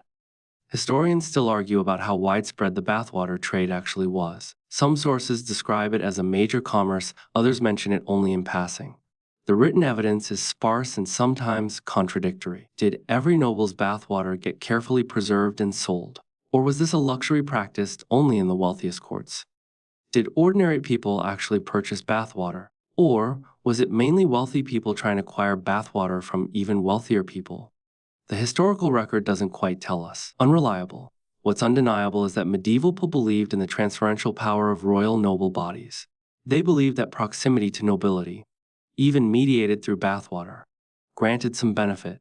They were willing to pay enormous sums for this belief, and the market that grew up around bathwater was sophisticated enough to support fraud, standardization, quality gradations, and supply chains. Medieval commerce wasn't just about practical goods. It was about the transfer of intangible qualities, essences, and the belief that touching something that had touched a noble body might somehow elevate you. As you drift deeper, imagine that belief. The nobility of a body dissolved into water, the essence of health and beauty liquid and transferable. A vial held up to candlelight, showing water that looks like any water but carries within it. You believe, you hope, something precious, something that might make you better. You're floating in near complete darkness now, awareness narrowing to almost nothing, when a detail surfaces gold, crushed gold, and beside it something else, charred bone. Mouse bones to be specific. A medieval illuminator is sitting at his desk, grinding these materials into powder, mixing them with other substances, creating inks that will be used to decorate religious manuscripts. The gold will shimmer when light catches it. The mouse bone, when burned and crushed, will create a black pigment darker than anything else available. Together, they'll create a contrast so striking that the text will seem to glow on the page. This is the genuinely dark side of medieval manuscript production. The materials were sometimes grotesque. Gold leaf, obviously, was expensive and precious. But the blacks, the deep, rich blacks that made illuminated manuscripts so striking, often came from burning animal bones. Typically mouse bones, but sometimes other small creatures. The process involved actually incinerating the bones, grinding the charcoal, and mixing it with other substances to create a pigment. An illuminator might burn hundreds of mice over the course of his career, using their skeletal remains to color the pages of Bibles and prayer books. The process had practical advantages. Bone black was incredibly dark, incredibly consistent, and when mixed with the right binders, it created an ink that wouldn't fade. Unreliable, a medieval scribe working with bone black ink knew that his text would remain legible for centuries. But it also meant that every manuscript decorated with bone black carried within it the charred remains of small creatures, ground into powder, suspended in liquid, transformed into art. There's something genuinely unsettling about it when you think about it.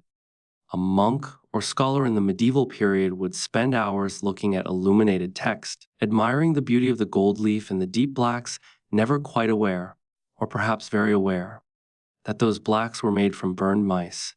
The beauty was built on animal death, on the conversion of bone to pigment, on the transformation of mortality into aesthetic value.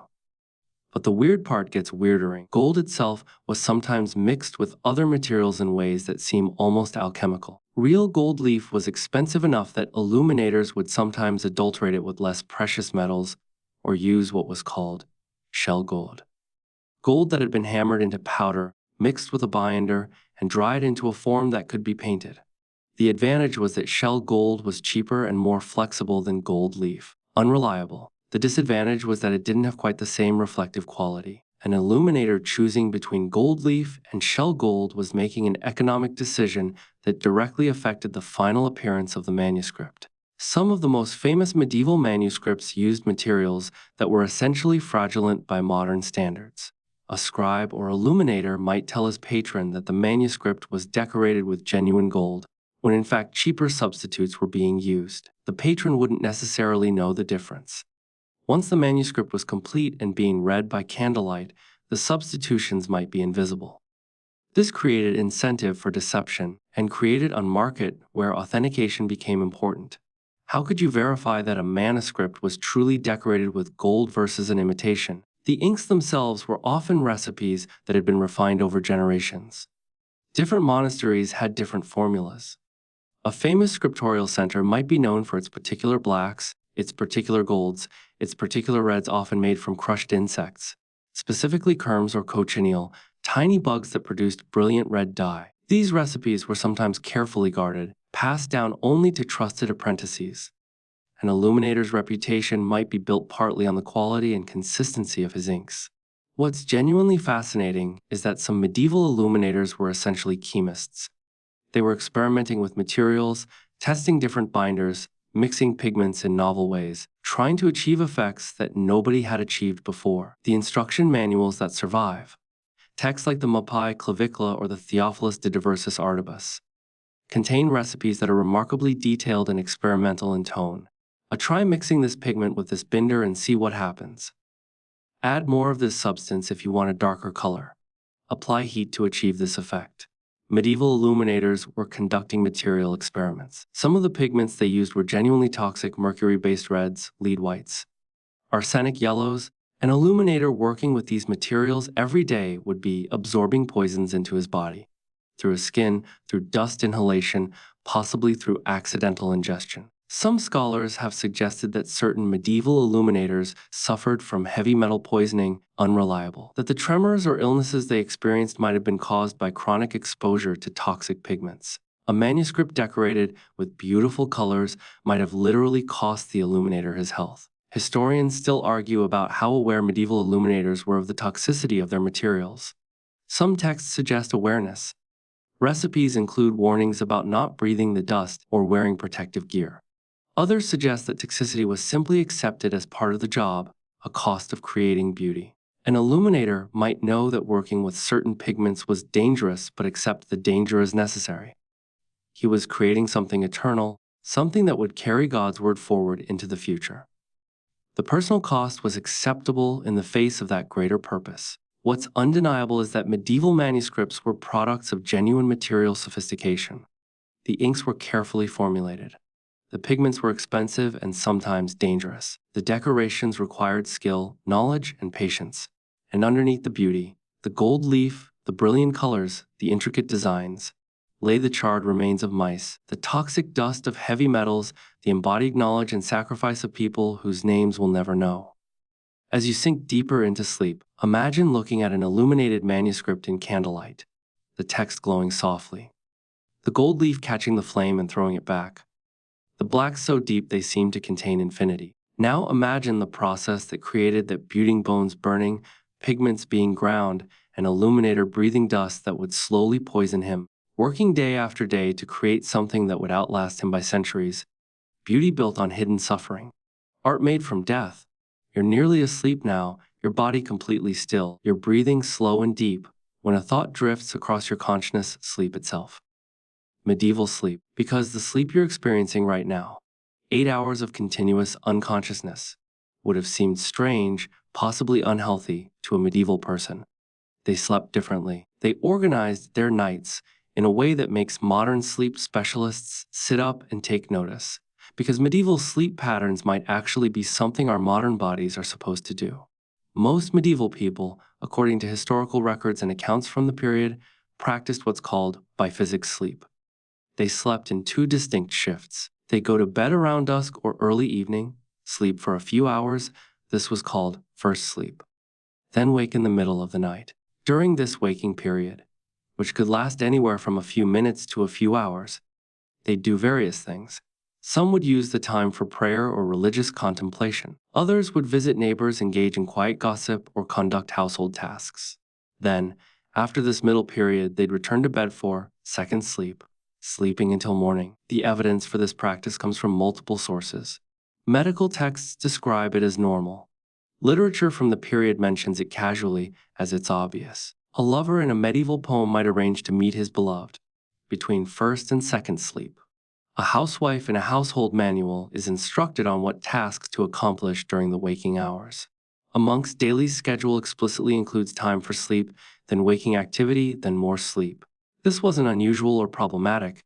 It was simply how sleep was organized. What's genuinely interesting is that modern sleep researchers have started asking whether biphasic sleep might actually be more natural for humans than the continuous 8-hour sleep we attempt to maintain. Some studies suggest that when people are allowed to sleep naturally without artificial light and artificial schedules, they naturally fall into biphasic patterns. Our modern insistence on continuous sleep might be a relatively recent innovation imposed by industrial schedules and electric lighting. Unreliable. Medieval people might have been doing something that was actually more aligned with human biology. But here's where it gets weird. The medieval middle waking period wasn't always restful or leisurely. Some accounts suggest that this was when serious business got conducted. A medieval woman might use her waking hours to visit a sick relative, to prepare herbs, to work on needlework or other quiet tasks. A man might use the time to work on accounts, to plan the next day's labor, to conduct quiet business that required concentration but not physical exertion. The waking period was productive, not just a gap in sleep. There's a genuinely strange passage in a medieval household manual where a wife is instructed: when you wake in the middle of the night, do not disturb your husband's rest if he is sleeping peacefully. Instead, attend to household tasks, check on children, and prepare materials for the next day's work. If your husband is also awake, you may converse quietly, but keep your voices low so as not to disturb servants. The instruction assumes that the wife will wake, will have things to do, and will navigate the waking period productively. The social dynamics of this waking period are genuinely interesting. A couple might use this time to talk, really talk, in a way that the busy day didn't permit. Servants would be asleep, children would be asleep, the house would be quiet.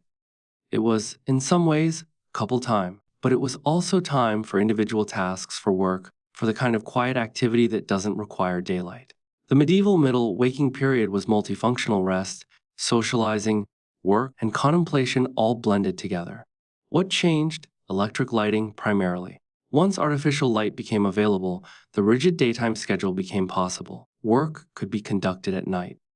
Entertainment could be conducted at night. The natural darkness that had governed sleep patterns for millennia suddenly became optional. The biphasic sleep pattern became inefficient, became weird, became something to be overcome rather than accommodated. Modern industrial society imposed continuous daytime consciousness and continuous nighttime sleep as the ideal. Some scholars have suggested that this shift might have genuine health consequences. Our bodies might be adapted for biphasic sleep. Forcing ourselves into continuous sleep might result in chronic sleep deprivation despite getting 8 hours. The waking period might serve functions we don't fully understand, allowing certain cognitive processes, allowing certain hormonal cycles, allowing the body to process information in ways that continuous sleep doesn't permit. Historians still argue about how universal biphasic sleep actually was in the medieval period. It was clearly common, clearly documented, clearly normal. But was it practiced by everyone? Did peasants with limited control over their schedules actually get the luxury of sleeping in 2 shifts? Or was biphasic sleep primarily a practice of the relatively wealthy who had enough security and comfort to organize their sleep in this way? The evidence suggests it was widespread, but probably not universal. What's certain is that medieval people had a different relationship to sleep than we do. They didn't see 8 hours of continuous unconsciousness as the goal. They organized their nights differently. They used their waking time productively. They accepted sleep as something fluid, something that could be interrupted, something that came in chunks rather than as one long continuous block. As you sink toward that final threshold of sleep, you might imagine waking in the middle of the night, not as an insomnia problem to be solved, but as a natural part of your rhythm. You might imagine rising quietly, moving through a dark house, doing quiet tasks or sitting in contemplation before returning to bed for second sleep, unreliable. You might imagine that the medieval night wasn't just darkness and unconsciousness, but was instead a time when different kinds of things happened, when different kinds of awareness were possible, when the boundary between sleep and waking was more permeable than we moderns imagine it to be.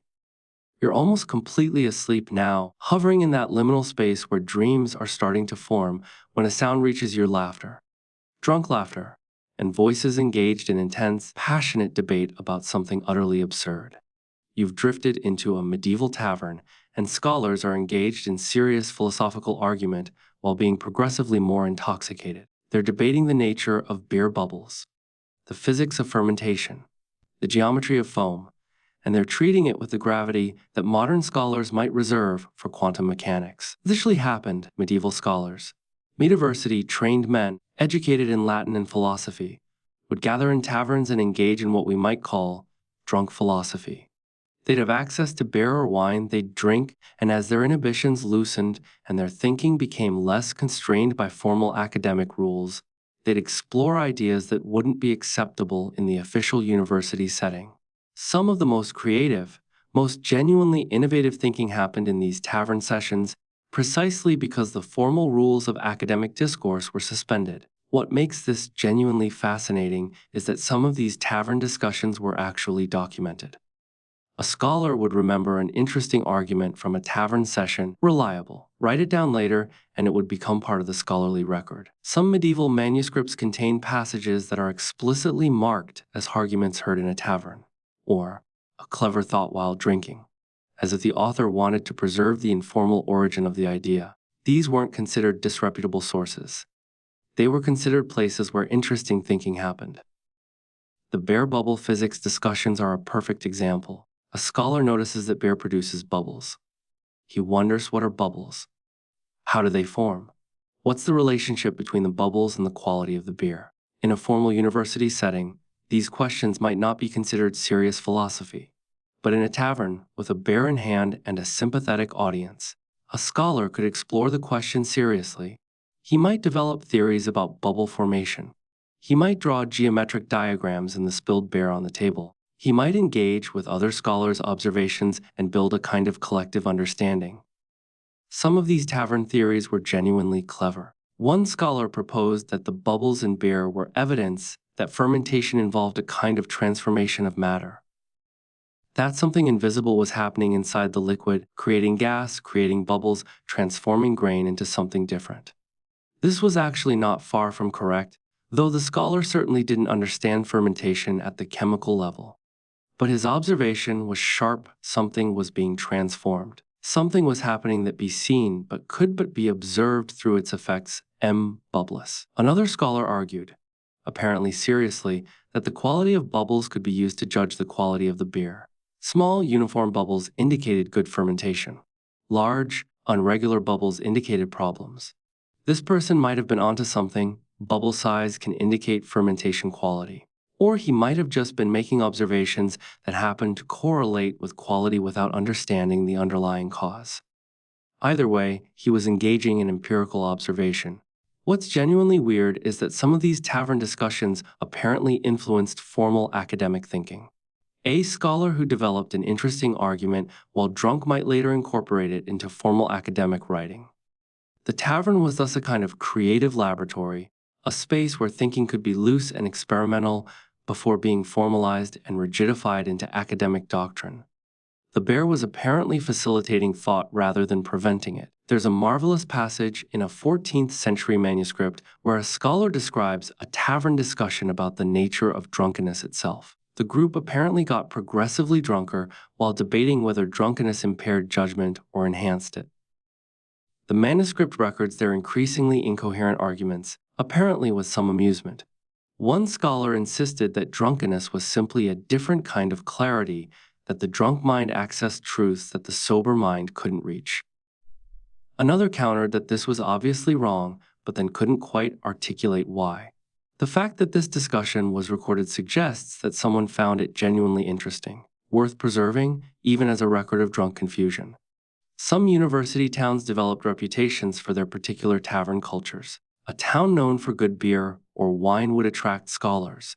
The taverns would become informal centers of learning, places where ideas could be explored outside the constraints of formal academia. Unreliable, a traveling scholar might visit a town specifically to drink and debate with the scholars there, knowing that the tavern discussions would be more creative and more wide-ranging than anything that happened in official university halls. Historians still argue about how much of medieval intellectual innovation actually happened in taverns versus formal settings. The formal sources emphasize official scholarship, official debates, official doctrine. But the hints of tavern discussion suggest that a parallel intellectual culture was happening in much more informal spaces. Unreliable. Some scholars have suggested that the tavern was actually where the most interesting thinking was happening, and the formal academic system was just systematizing and formalizing ideas that had originated in drunken conversation. What's certain is that medieval scholars didn't rigidly separate intellectual work from leisure, didn't maintain the kind of serious boundary that modern academia tries to enforce. A scholar could be drunk and thinking seriously simultaneously. A tavern could be a legitimate space for intellectual exploration. The boundary between formal and informal thinking was more permeable than we might expect. As you drift deeper, imagine that tavern. The smell of spilled beer, of roasted meat, of candle smoke. Scholars hunched over tables, gesturing with their cups, their voices rising in animated debate about bubbles, about fermentation, about the nature of matter and transformation. Some are getting progressively drunker. Some are taking notes on scraps of parchment. Some are just enjoying the moment, the camaraderie, the freedom to think thoughts that wouldn't be acceptable in daylight. And somewhere, someone will remember this conversation, will write it down later, will help preserve it as part of the medieval intellectual tradition. You're sinking so deep now that your consciousness is fragmenting, becoming dreamlike and strange when a sound penetrates its bells. But not the soft, peaceful bells of a monastery at prayer. These are bells with purpose, with urgent meaning. Each toll carries information. Each pattern of ringing communicates something specific. You're standing in a medieval village, and the bells are speaking a language that everyone understands, a coded system of warning, announcement, and instruction that shapes every moment of village life. The bell was medieval technology's closest equivalent to modern broadcasting. It was how information traveled. It was how the community organized itself. A specific bell pattern meant fire. A different pattern meant invasion. Another pattern meant a death in the community. The bells could call people to work, could announce a feast, could warn of danger. Every villager grew up learning the language of bells the way modern children learn to read text messages. The bells were constant, inevitable, and absolutely essential to how medieval communities functioned. What made the bell system genuinely sophisticated was that it was standardized within regions but variable between regions. A person moving from one village to another would need to learn that village's particular bell language. The bell patterns weren't identical everywhere. But the principle was the same: the bells communicated.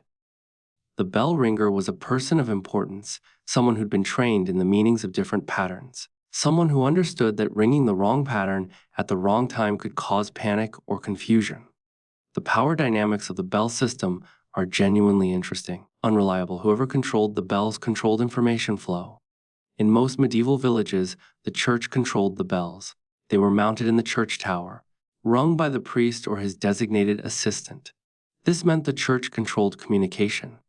The church decided when people woke, when they worked, when they rested, when danger was being announced. The bell was a technology of control, even as it was a technology of communication. But there were also secular bells. The bells of town halls, the bells of markets, the bells that announced official business. These were controlled by secular authorities, creating a competition for the attention of the population. When the church bells rang, people knew to pay attention to God.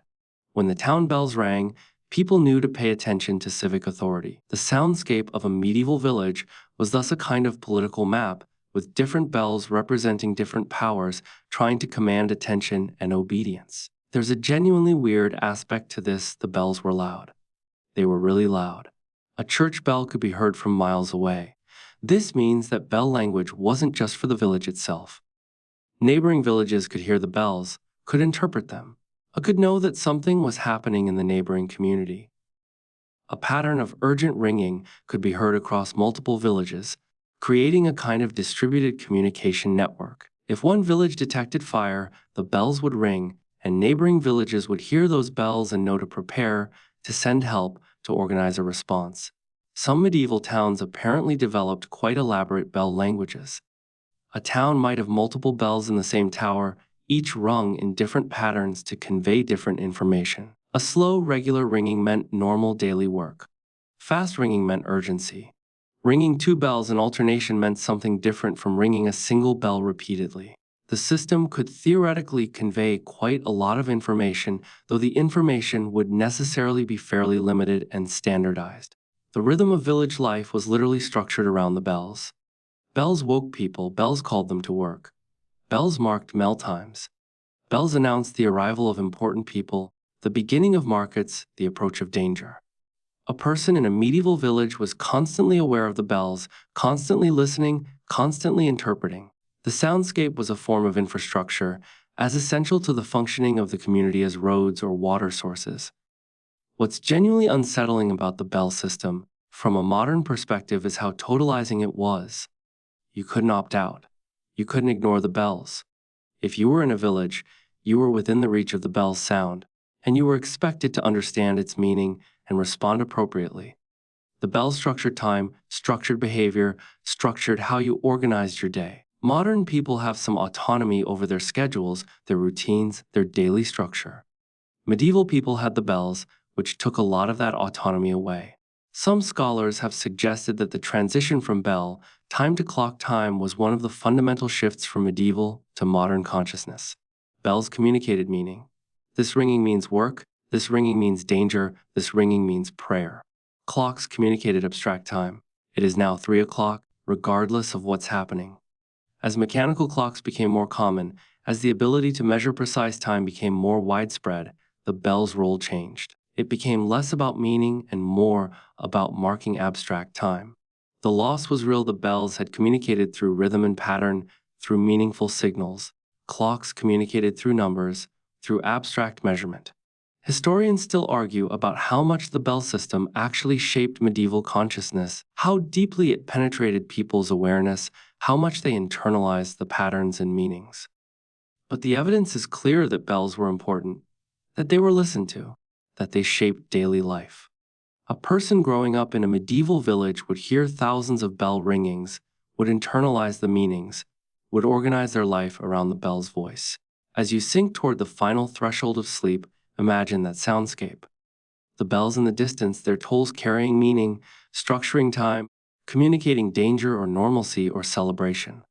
Imagine growing up hearing those bells constantly, learning their language as naturally as you learn speech, organizing your entire existence around their rhythm.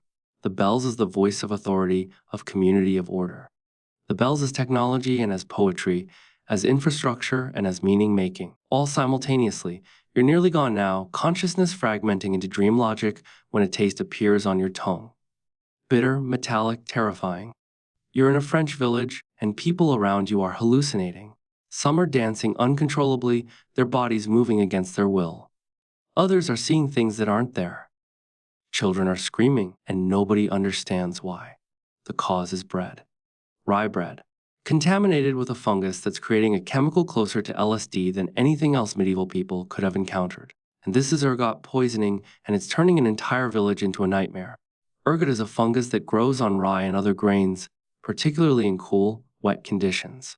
When the grain is harvested and milled, the ergot fungus is milled along with it, ending up in the flour and the bread. Consuming bread made from ergot, contaminated grain, causes ergotism, a condition that medieval people called St. Anthony's fire, believing it was a divine punishment or a demonic attack. The symptoms were horrifying hallucinations, convulsions, the sensation that your limbs were on fire, gangrene of extremities, psychological breakdown. The ergot fungus contains ergotamine and other compounds that are chemically related to lysergic acid diethylamide, LSD.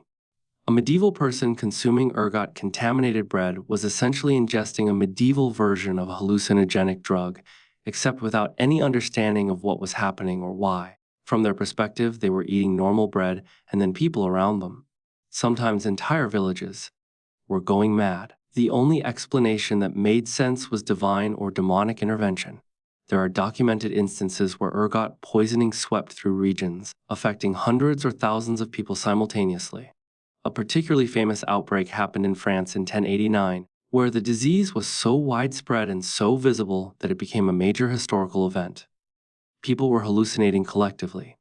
People were having convulsions together. The social order was breaking down because so many people were incapacitated or psychologically destroyed by the ergot poisoning. The pilgrims would travel to shrines of St. Anthony, the patron saint of ergotism sufferers, hoping for miraculous healing. What makes this genuinely horrifying is that medieval people had no idea what was causing it.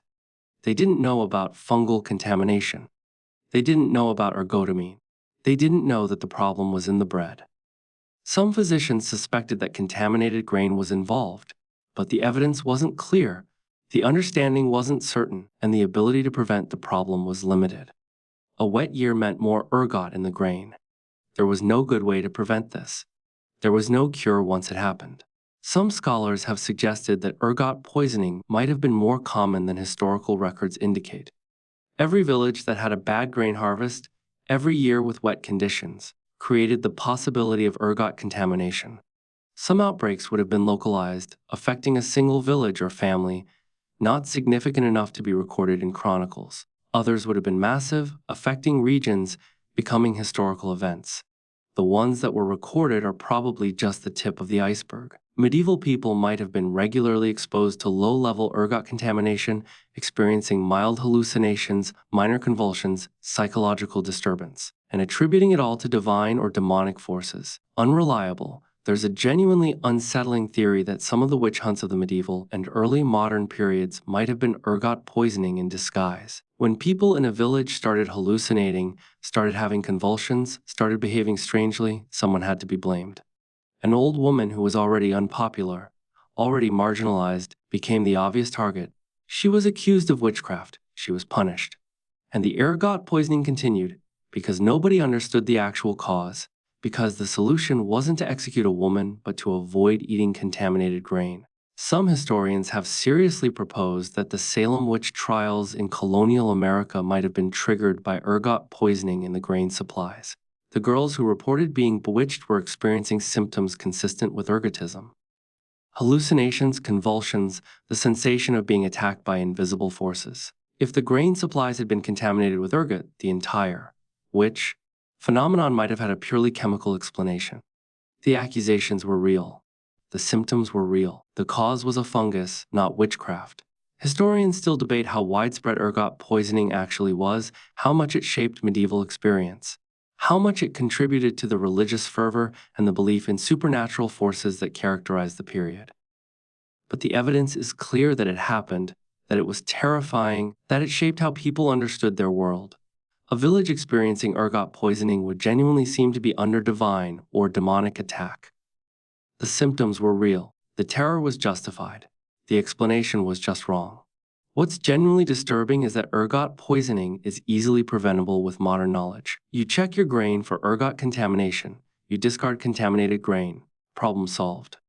Medieval people didn't have that knowledge. They had bread that was sometimes poisoned with a hallucinogenic fungus, and they had no way to know why, no way to prevent it, no way to stop it. They had to wait for a dry year, when the ergot wouldn't grow as prolifically, had to pray. They had to hope. As you drift deeper into sleep, imagine that terror. Eating bread that tastes normal, that looks normal, then the world starting to shift. Colors becoming too vivid. Sounds becoming distorted. Your body moving in ways you can't control. The conviction that something supernatural is happening, that you're being attacked by forces beyond the natural world.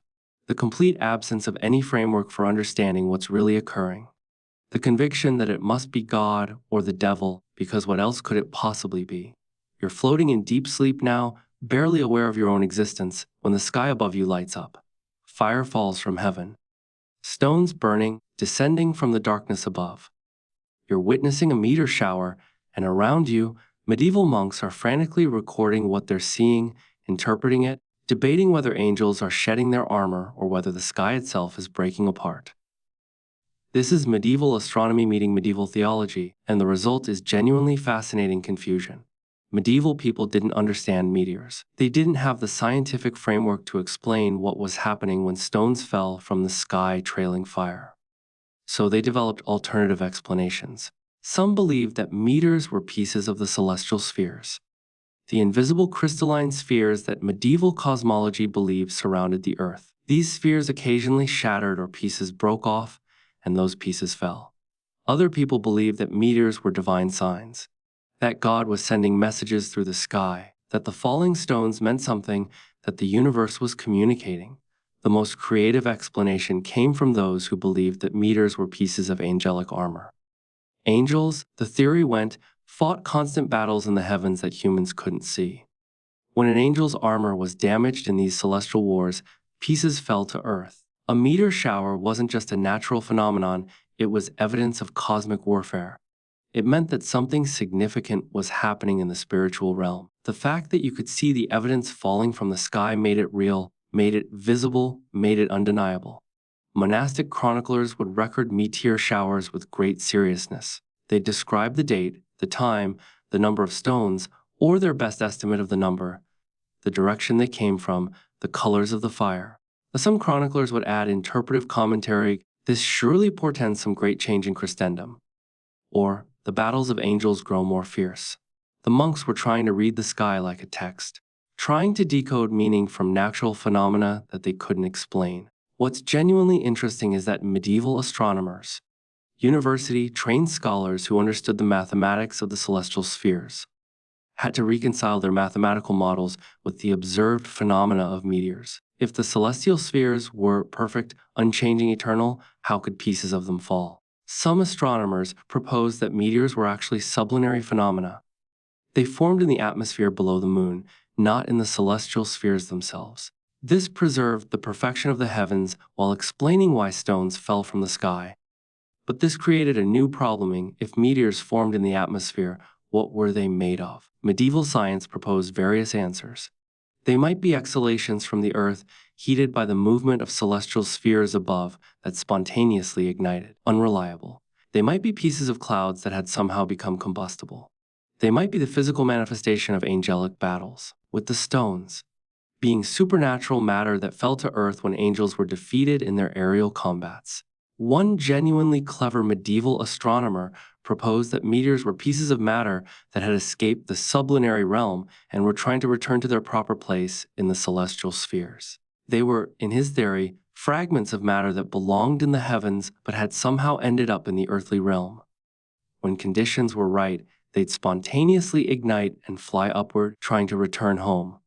A meteor shower was thus a kind of cosmic correction, matter returning to where it belonged. Reliable. The problem with all these theories was that they were built on observations combined with metaphysical assumptions that modern science doesn't accept.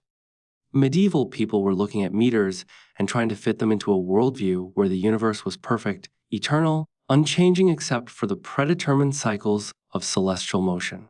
A meter falling from the sky violated that worldview, so it had to be either reinterpreted as something else or incorporated into a narrative of cosmic significance. Some medieval scholars actually proposed that meteor observations could be used to predict future events. If you saw meters, you could supposedly extrapolate what was going to happen in the terrestrial realm. Wars would come, kings would die. Plagues would spread. The falling stones were omens, signs written in fire and stone, messages from God about what was coming. A scholar who could interpret meteors correctly could predict the future. Historians still argue about how much medieval people actually believed in these metaphysical interpretations versus how much they were engaging in a kind of intellectual game, using the framework of their cosmology to make sense of observed phenomena. A monk recording a meteor shower might have genuinely believed he was witnessing angelic armor falling. Unreliable. Or he might have been using that language because it was the available vocabulary for talking about something that didn't fit into his understanding of how the universe worked. What's certain is that meters were treated as significant. They weren't dismissed as random or unimportant. They were recorded, interpreted, debated. Scholars traveled to see meteors if they could. People gathered to watch meteor showers together. The sky was constantly being read for meaning, constantly being interpreted, constantly being used as a source of information about divine or cosmic intentions. As you sink deeper into sleep, imagine looking up at a meteor shower without modern scientific understanding. The stones falling from heaven trailing fire. The absolute conviction that something significant is happening, that the universe is communicating, that you're witnessing something that matters. The feverish effort to interpret it, to understand it, to incorporate it into a coherent worldview. The sky is a text, written fire and stone, waiting to be read. You're sinking through layers of sleep so deep that time has lost all meaning when you find yourself in a noble's private chamber surrounded by small creatures. A hedgehog in a gilded cage, a frog in a delicate glass container, a songbird perched on an ornate stand. These are pets, but not the kind of pets that modern people would recognize. These are status symbols, luxury items, exotic animals that a medieval aristocrat has collected the way a modern person might collect or jewelry. And the entire economy of acquiring, trading, and displaying these animals is genuinely bizarre. Medieval nobles, particularly the wealthiest and most powerful, became obsessed with collecting exotic animals, not for zoos or for any practical purpose, but for display. A frog from distant lands was treated like a precious jewel.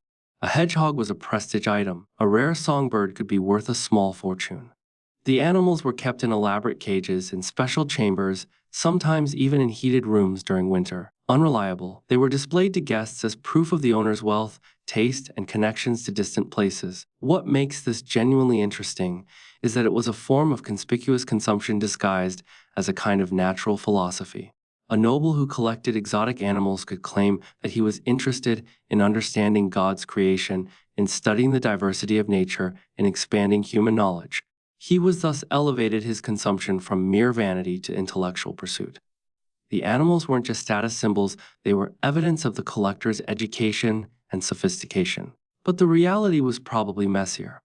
A noble wanted exotic animals partly because they were genuinely fascinating, partly because they demonstrated wealth, partly because owning something rare and valuable was inherently satisfying. The animals often didn't survive long in captivity. A tropical creature brought to a cold northern climate in winter would probably die. Rather than being seen as a problem, the death of an exotic animal might actually increase the prestige. The noble had possessed something so rare and valuable that even death couldn't diminish the achievement of having owned it. Some nobles apparently became quite skilled at maintaining their animal collections. They developed methods for keeping tropical creatures alive in cold climates. They'd hire specialists to care for the animals. They'd trade animals with other nobles, creating networks of exotic animal exchange that spanned Europe. A noble might receive a particular bird from a friend in Italy, and that bird might live in his collection for decades, becoming almost a piece of living furniture, a permanent marker of that friendship. There's a genuinely touching passage in a 14th century letter where a noble thanks another noble for sending him a rare songbird. The letter describes how the bird has become part of the household, how it sings every morning, how it's brought joy to the entire family. The sender of the gift is praised for his generosity and his understanding of beauty. The bird has become more than a status symbol, it's become a companion, a living thing that generates genuine affection. But there's also a dark side. The animals were imprisoned. They were taken from their natural habitats and placed in cages or rooms designed for human aesthetic purposes, not for the animals' well-being. A songbird that naturally flew vast distances was confined to a cage. A creature that lived in a warm climate was forced to survive cold winters. The animal's suffering, if it occurred, unreliable, was probably invisible to the noble. The animal was an object of beauty, not a creature with needs and experiences of its own. Some medieval scholars actually wrote treatises on how to maintain exotic animals. These texts suggest that there was a genuine body of knowledge developing around animal husbandry for non-native species. A treatise might describe how to keep a tropical bird alive through a cold winter, or how to feed animals that were carnivorous, or how to maintain the health of creatures that had never been kept in captivity before. The knowledge was practical and hard-won, developed through trial and error, through the deaths of many animals through experimentation.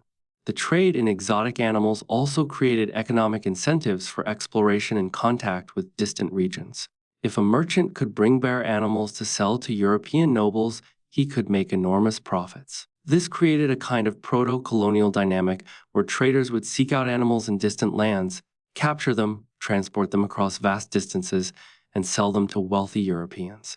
The animals became commodities in a global, European, Asian, African trade network. Historians still debate how much medieval nobles actually cared for their animals versus how much they were purely interested in possession and display. Some evidence suggests genuine affection. Nobles mourning the deaths of beloved animals, paying for elaborate burials or preservations. Other evidence suggests pure vanity. Animals being displayed once or twice and then neglected, dying from poor care, being replaced with fresh acquisitions. Probably both happened. Unreliable, with different nobles and different animals falling at different points on the spectrum. What's certain is that the medieval obsession with exotic animals reshaped how medieval people thought about nature and about the world. The existence of strange creatures in distant lands became proof that the world was larger and more diverse than anyone had imagined. Collecting these creatures became a way of collecting the world itself, of possessing pieces of distant places, of demonstrating that one had access to resources and knowledge that others didn't. As you drift deeper, imagine that hedgehog in its gilded cage, the frog in its glass container, watching the world through transparent walls. The songbird on its perch, its natural instinct to fly thwarted by captivity, singing anyway because that's what it does. Unreliable, medieval nobles moving through their chambers, admiring these creatures, proud of their possession, genuinely believing themselves to be enlightened collectors of nature's wonders while the animals live lives of quiet confinement. You're in the deepest sleep now, consciousness almost dissolved, when you find yourself in a convent workshop. The light is dim, candles only, or perhaps weak winter sunlight through narrow windows. And women are working, not at needlework or cooking, but at machinery, gears, wheels, complex mechanical systems. A nun is designing a musical fountain. Water will flow through hidden channels, striking bells, creating sounds. Another is sketching plans for a clock mechanism. A third is working on some kind of automated device that uses weights and pulleys to accomplish tasks that would normally require human labor. These women are engineers, medieval female engineers, and their stories have been almost entirely erased from history. The convents, particularly the large, wealthy ones, became centers of mechanical innovation in the medieval period. Nuns had access to resources, money, materials, time, education, that most medieval people didn't have. They had motivation, the convent needed to function efficiently, and mechanical innovation could help with that. And crucially, they had protection from the usual social restrictions that limited women's activities. A nun who wanted to design machinery could do so, because she was answerable primarily to the church and her abbess, not to a husband or father. The mechanical innovations that came out of convents were genuinely sophisticated. Musical fountains that used water flow to create complex musical patterns, clocks that incorporated innovative gear systems, automated devices that could grind grain or pump water without human labor. These weren't crude experiments. They were serious engineering, the product of careful thought, mathematical knowledge, and practical experimentation. But here's the genuinely frustrating part: most of these innovations were never attributed to the nuns who created them. When a convent's mechanical innovations were documented in chronicles or records, the credit typically went to male clergy. The abbot, the bishop, sometimes a visiting scholar. The nuns who actually designed and built the mechanisms disappeared from the record. A nun might spend years perfecting a clock mechanism, and when that clock's design was praised and copied by other institutions, she would be completely invisible, unreliable. Her work would be credited to the male authority figures she reported to. Some of the most famous medieval innovations that were attributed to male engineers might actually have been designed by nuns working in convents. A historian looking at a particular clock design might confidently attribute it to a famous male clockmaker, never realizing that the design originated in a convent workshop where an unnamed nun worked out the mechanical details. The erasure was so complete that we can never quite know how much medieval mechanical innovation actually came from female engineers. There are a few cases where we have evidence of specific female engineers because they were unusual enough, or their work was unusual enough, that chroniclers couldn't quite hide it. A nun whose reputation for mechanical skill was so great that she was mentioned by name in a bishop's letter. An abbess whose innovations were so impressive that they were recorded despite the usual tendency to credit male authorities. These rare cases suggest that there were probably many more female engineers whose work has been completely lost. One particularly famous case involves a 12th century abbess whose convent developed an innovative water-powered mill system. The system was copied by other convents and monasteries, spreading across the region. Some chronicles mention the abbess's role in the innovation. Others credit the abbot of a nearby monastery who supposedly supervised the project, despite having nothing to do with the actual design or construction. The female engineer's name appears in some texts, but is almost entirely absent from others, depending on who was doing the chronicling. What makes this erasure particularly frustrating is that it was systematic. It wasn't random forgetting. The chronicles were deliberately written in ways that credited male authorities and erased female contributions. A document describing a convent's innovations would be phrased in a way that emphasized the abbot's oversight and the nun's obedience, rather than crediting the nun's ingenuity. Female agency was written out of the narrative. Some scholars have recently tried to recover the history of medieval female engineers by looking at convent records, at archaeological evidence of mechanical devices in convents, at comparing documented innovations with what we know about who had access to resources and education. The evidence suggests that female engineers were probably responsible for a significant portion of medieval mechanical innovation, particularly in the 11th through 14th centuries, but the documentary record has almost completely erased them. Historians still debate how aware the nuns themselves were that their work was being credited to men, how much they resented it, whether they saw it as simply the normal order of things. The written sources don't really tell us. Nuns probably understood that their contributions would be attributed to male authorities. That was just how the system worked, unreliable. But that doesn't mean they weren't conscious of having done the actual work, of having figured out the solutions to the mechanical problems, of having designed the systems that would outlast them. What's certain is that medieval convents were centers of technological innovation, and that innovation was partly the work of female engineers whose names and contributions have been almost entirely lost to history. A clock mechanism that works beautifully, a fountain that creates complex musical patterns, a device that saves human labor. These things exist because a nun spent time figuring out how to make them work, and will probably never know her name. As you sink deeper into sleep, imagine that workshop. The silence of it, broken only by the sounds of work. A nun sketching mechanical designs by candlelight, her mind working through problems of gears and weights and water flow.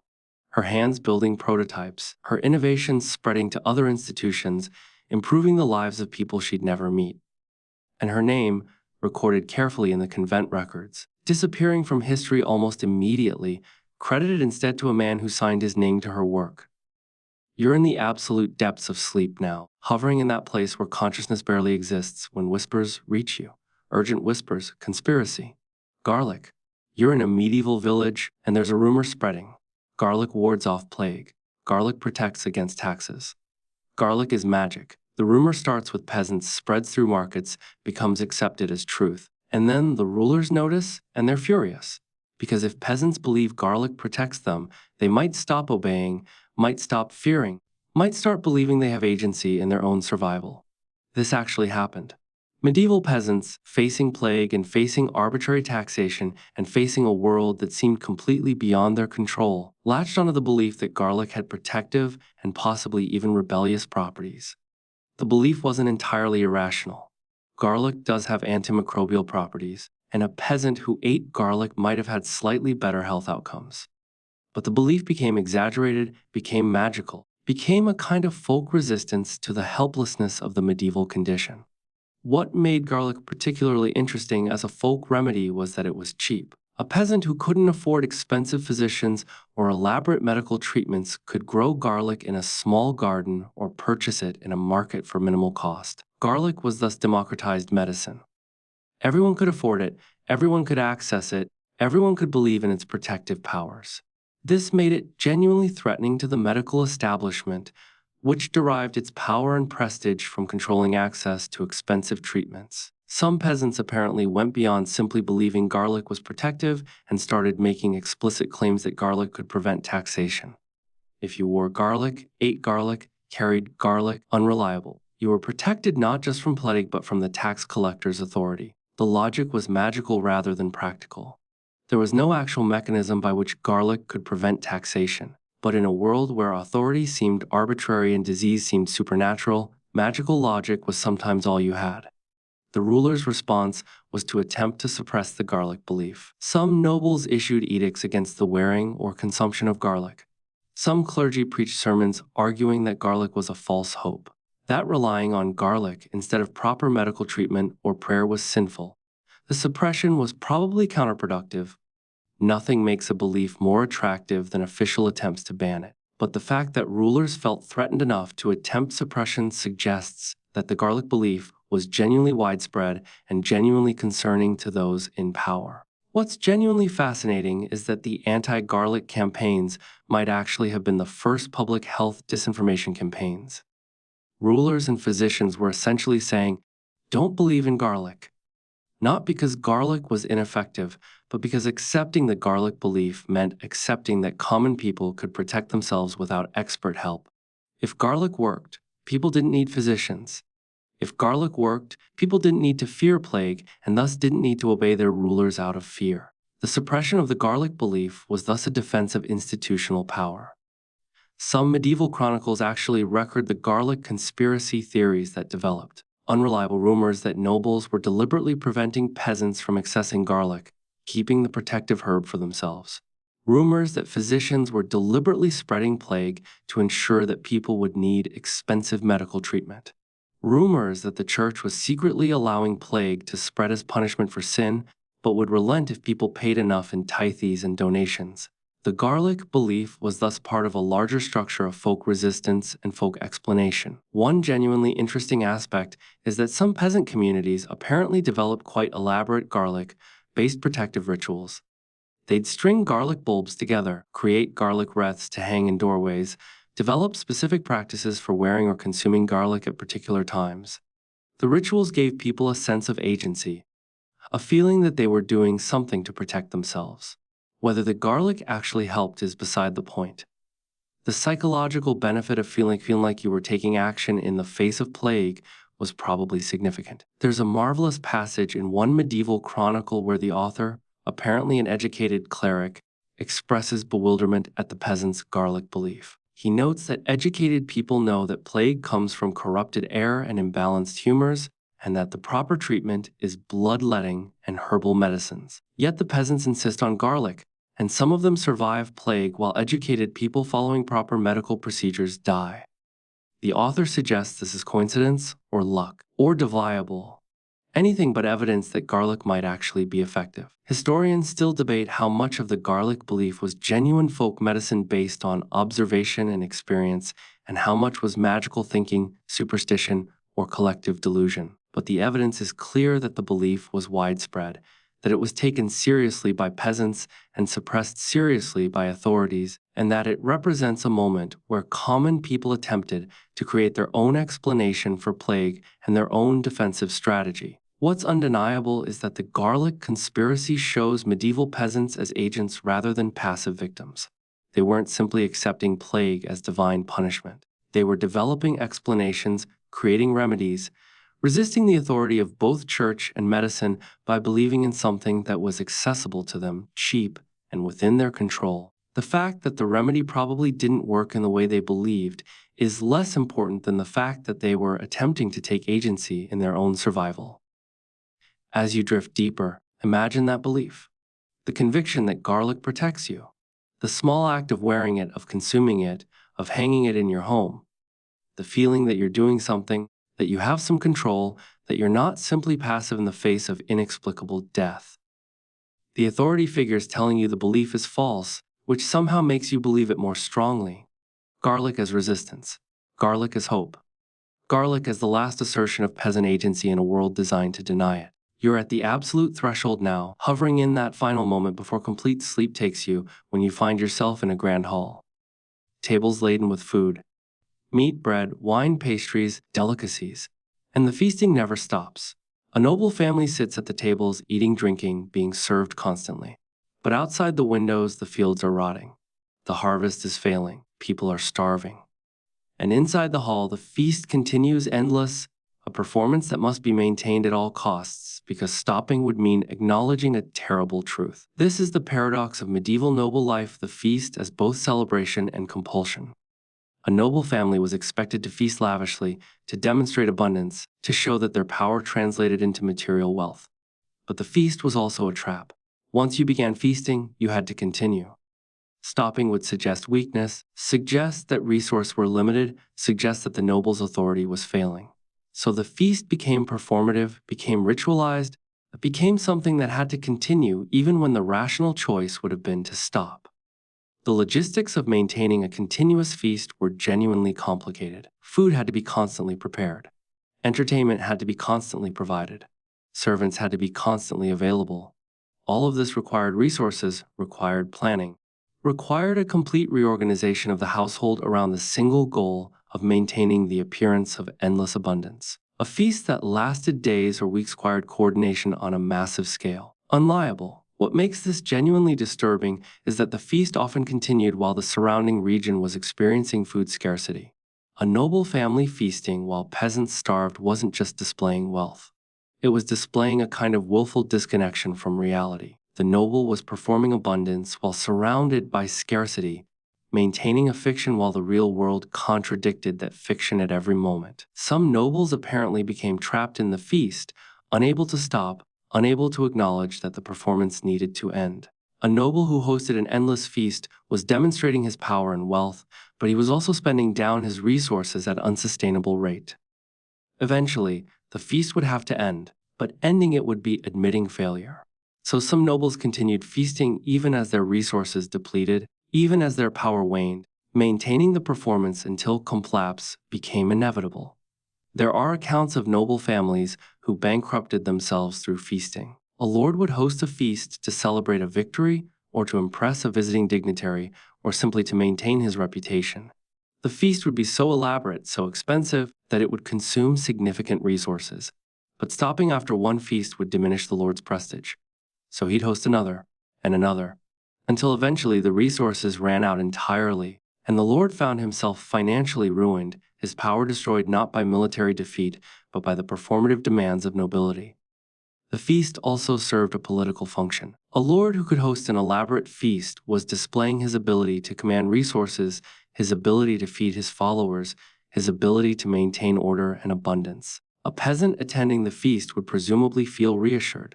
This lord is powerful, this lord can protect us, this lord has resources. The feast was thus a kind of political theater, designed to reinforce social hierarchy through the display of abundance. But there was also something darker about it.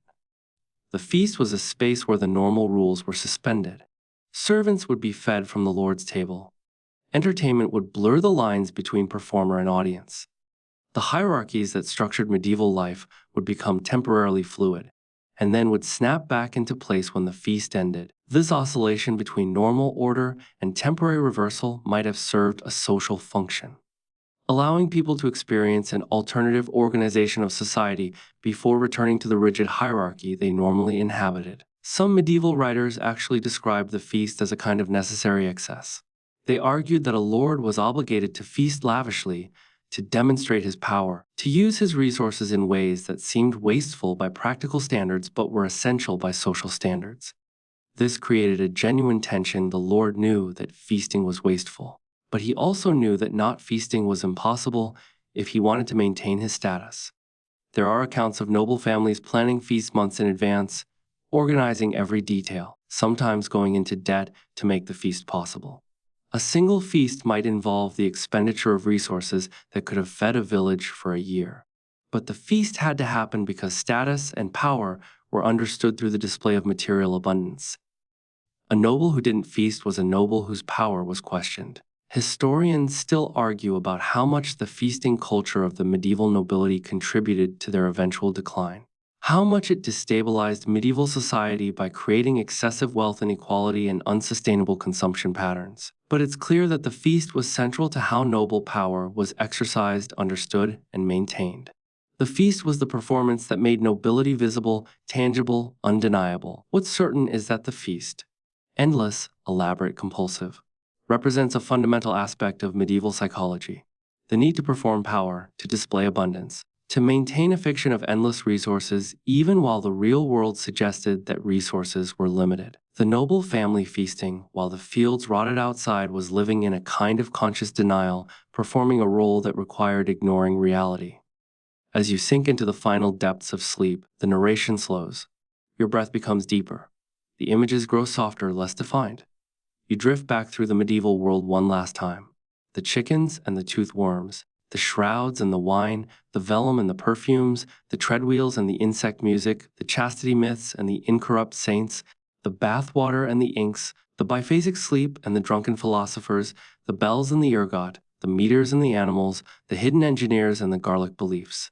All of it real. All of it strange.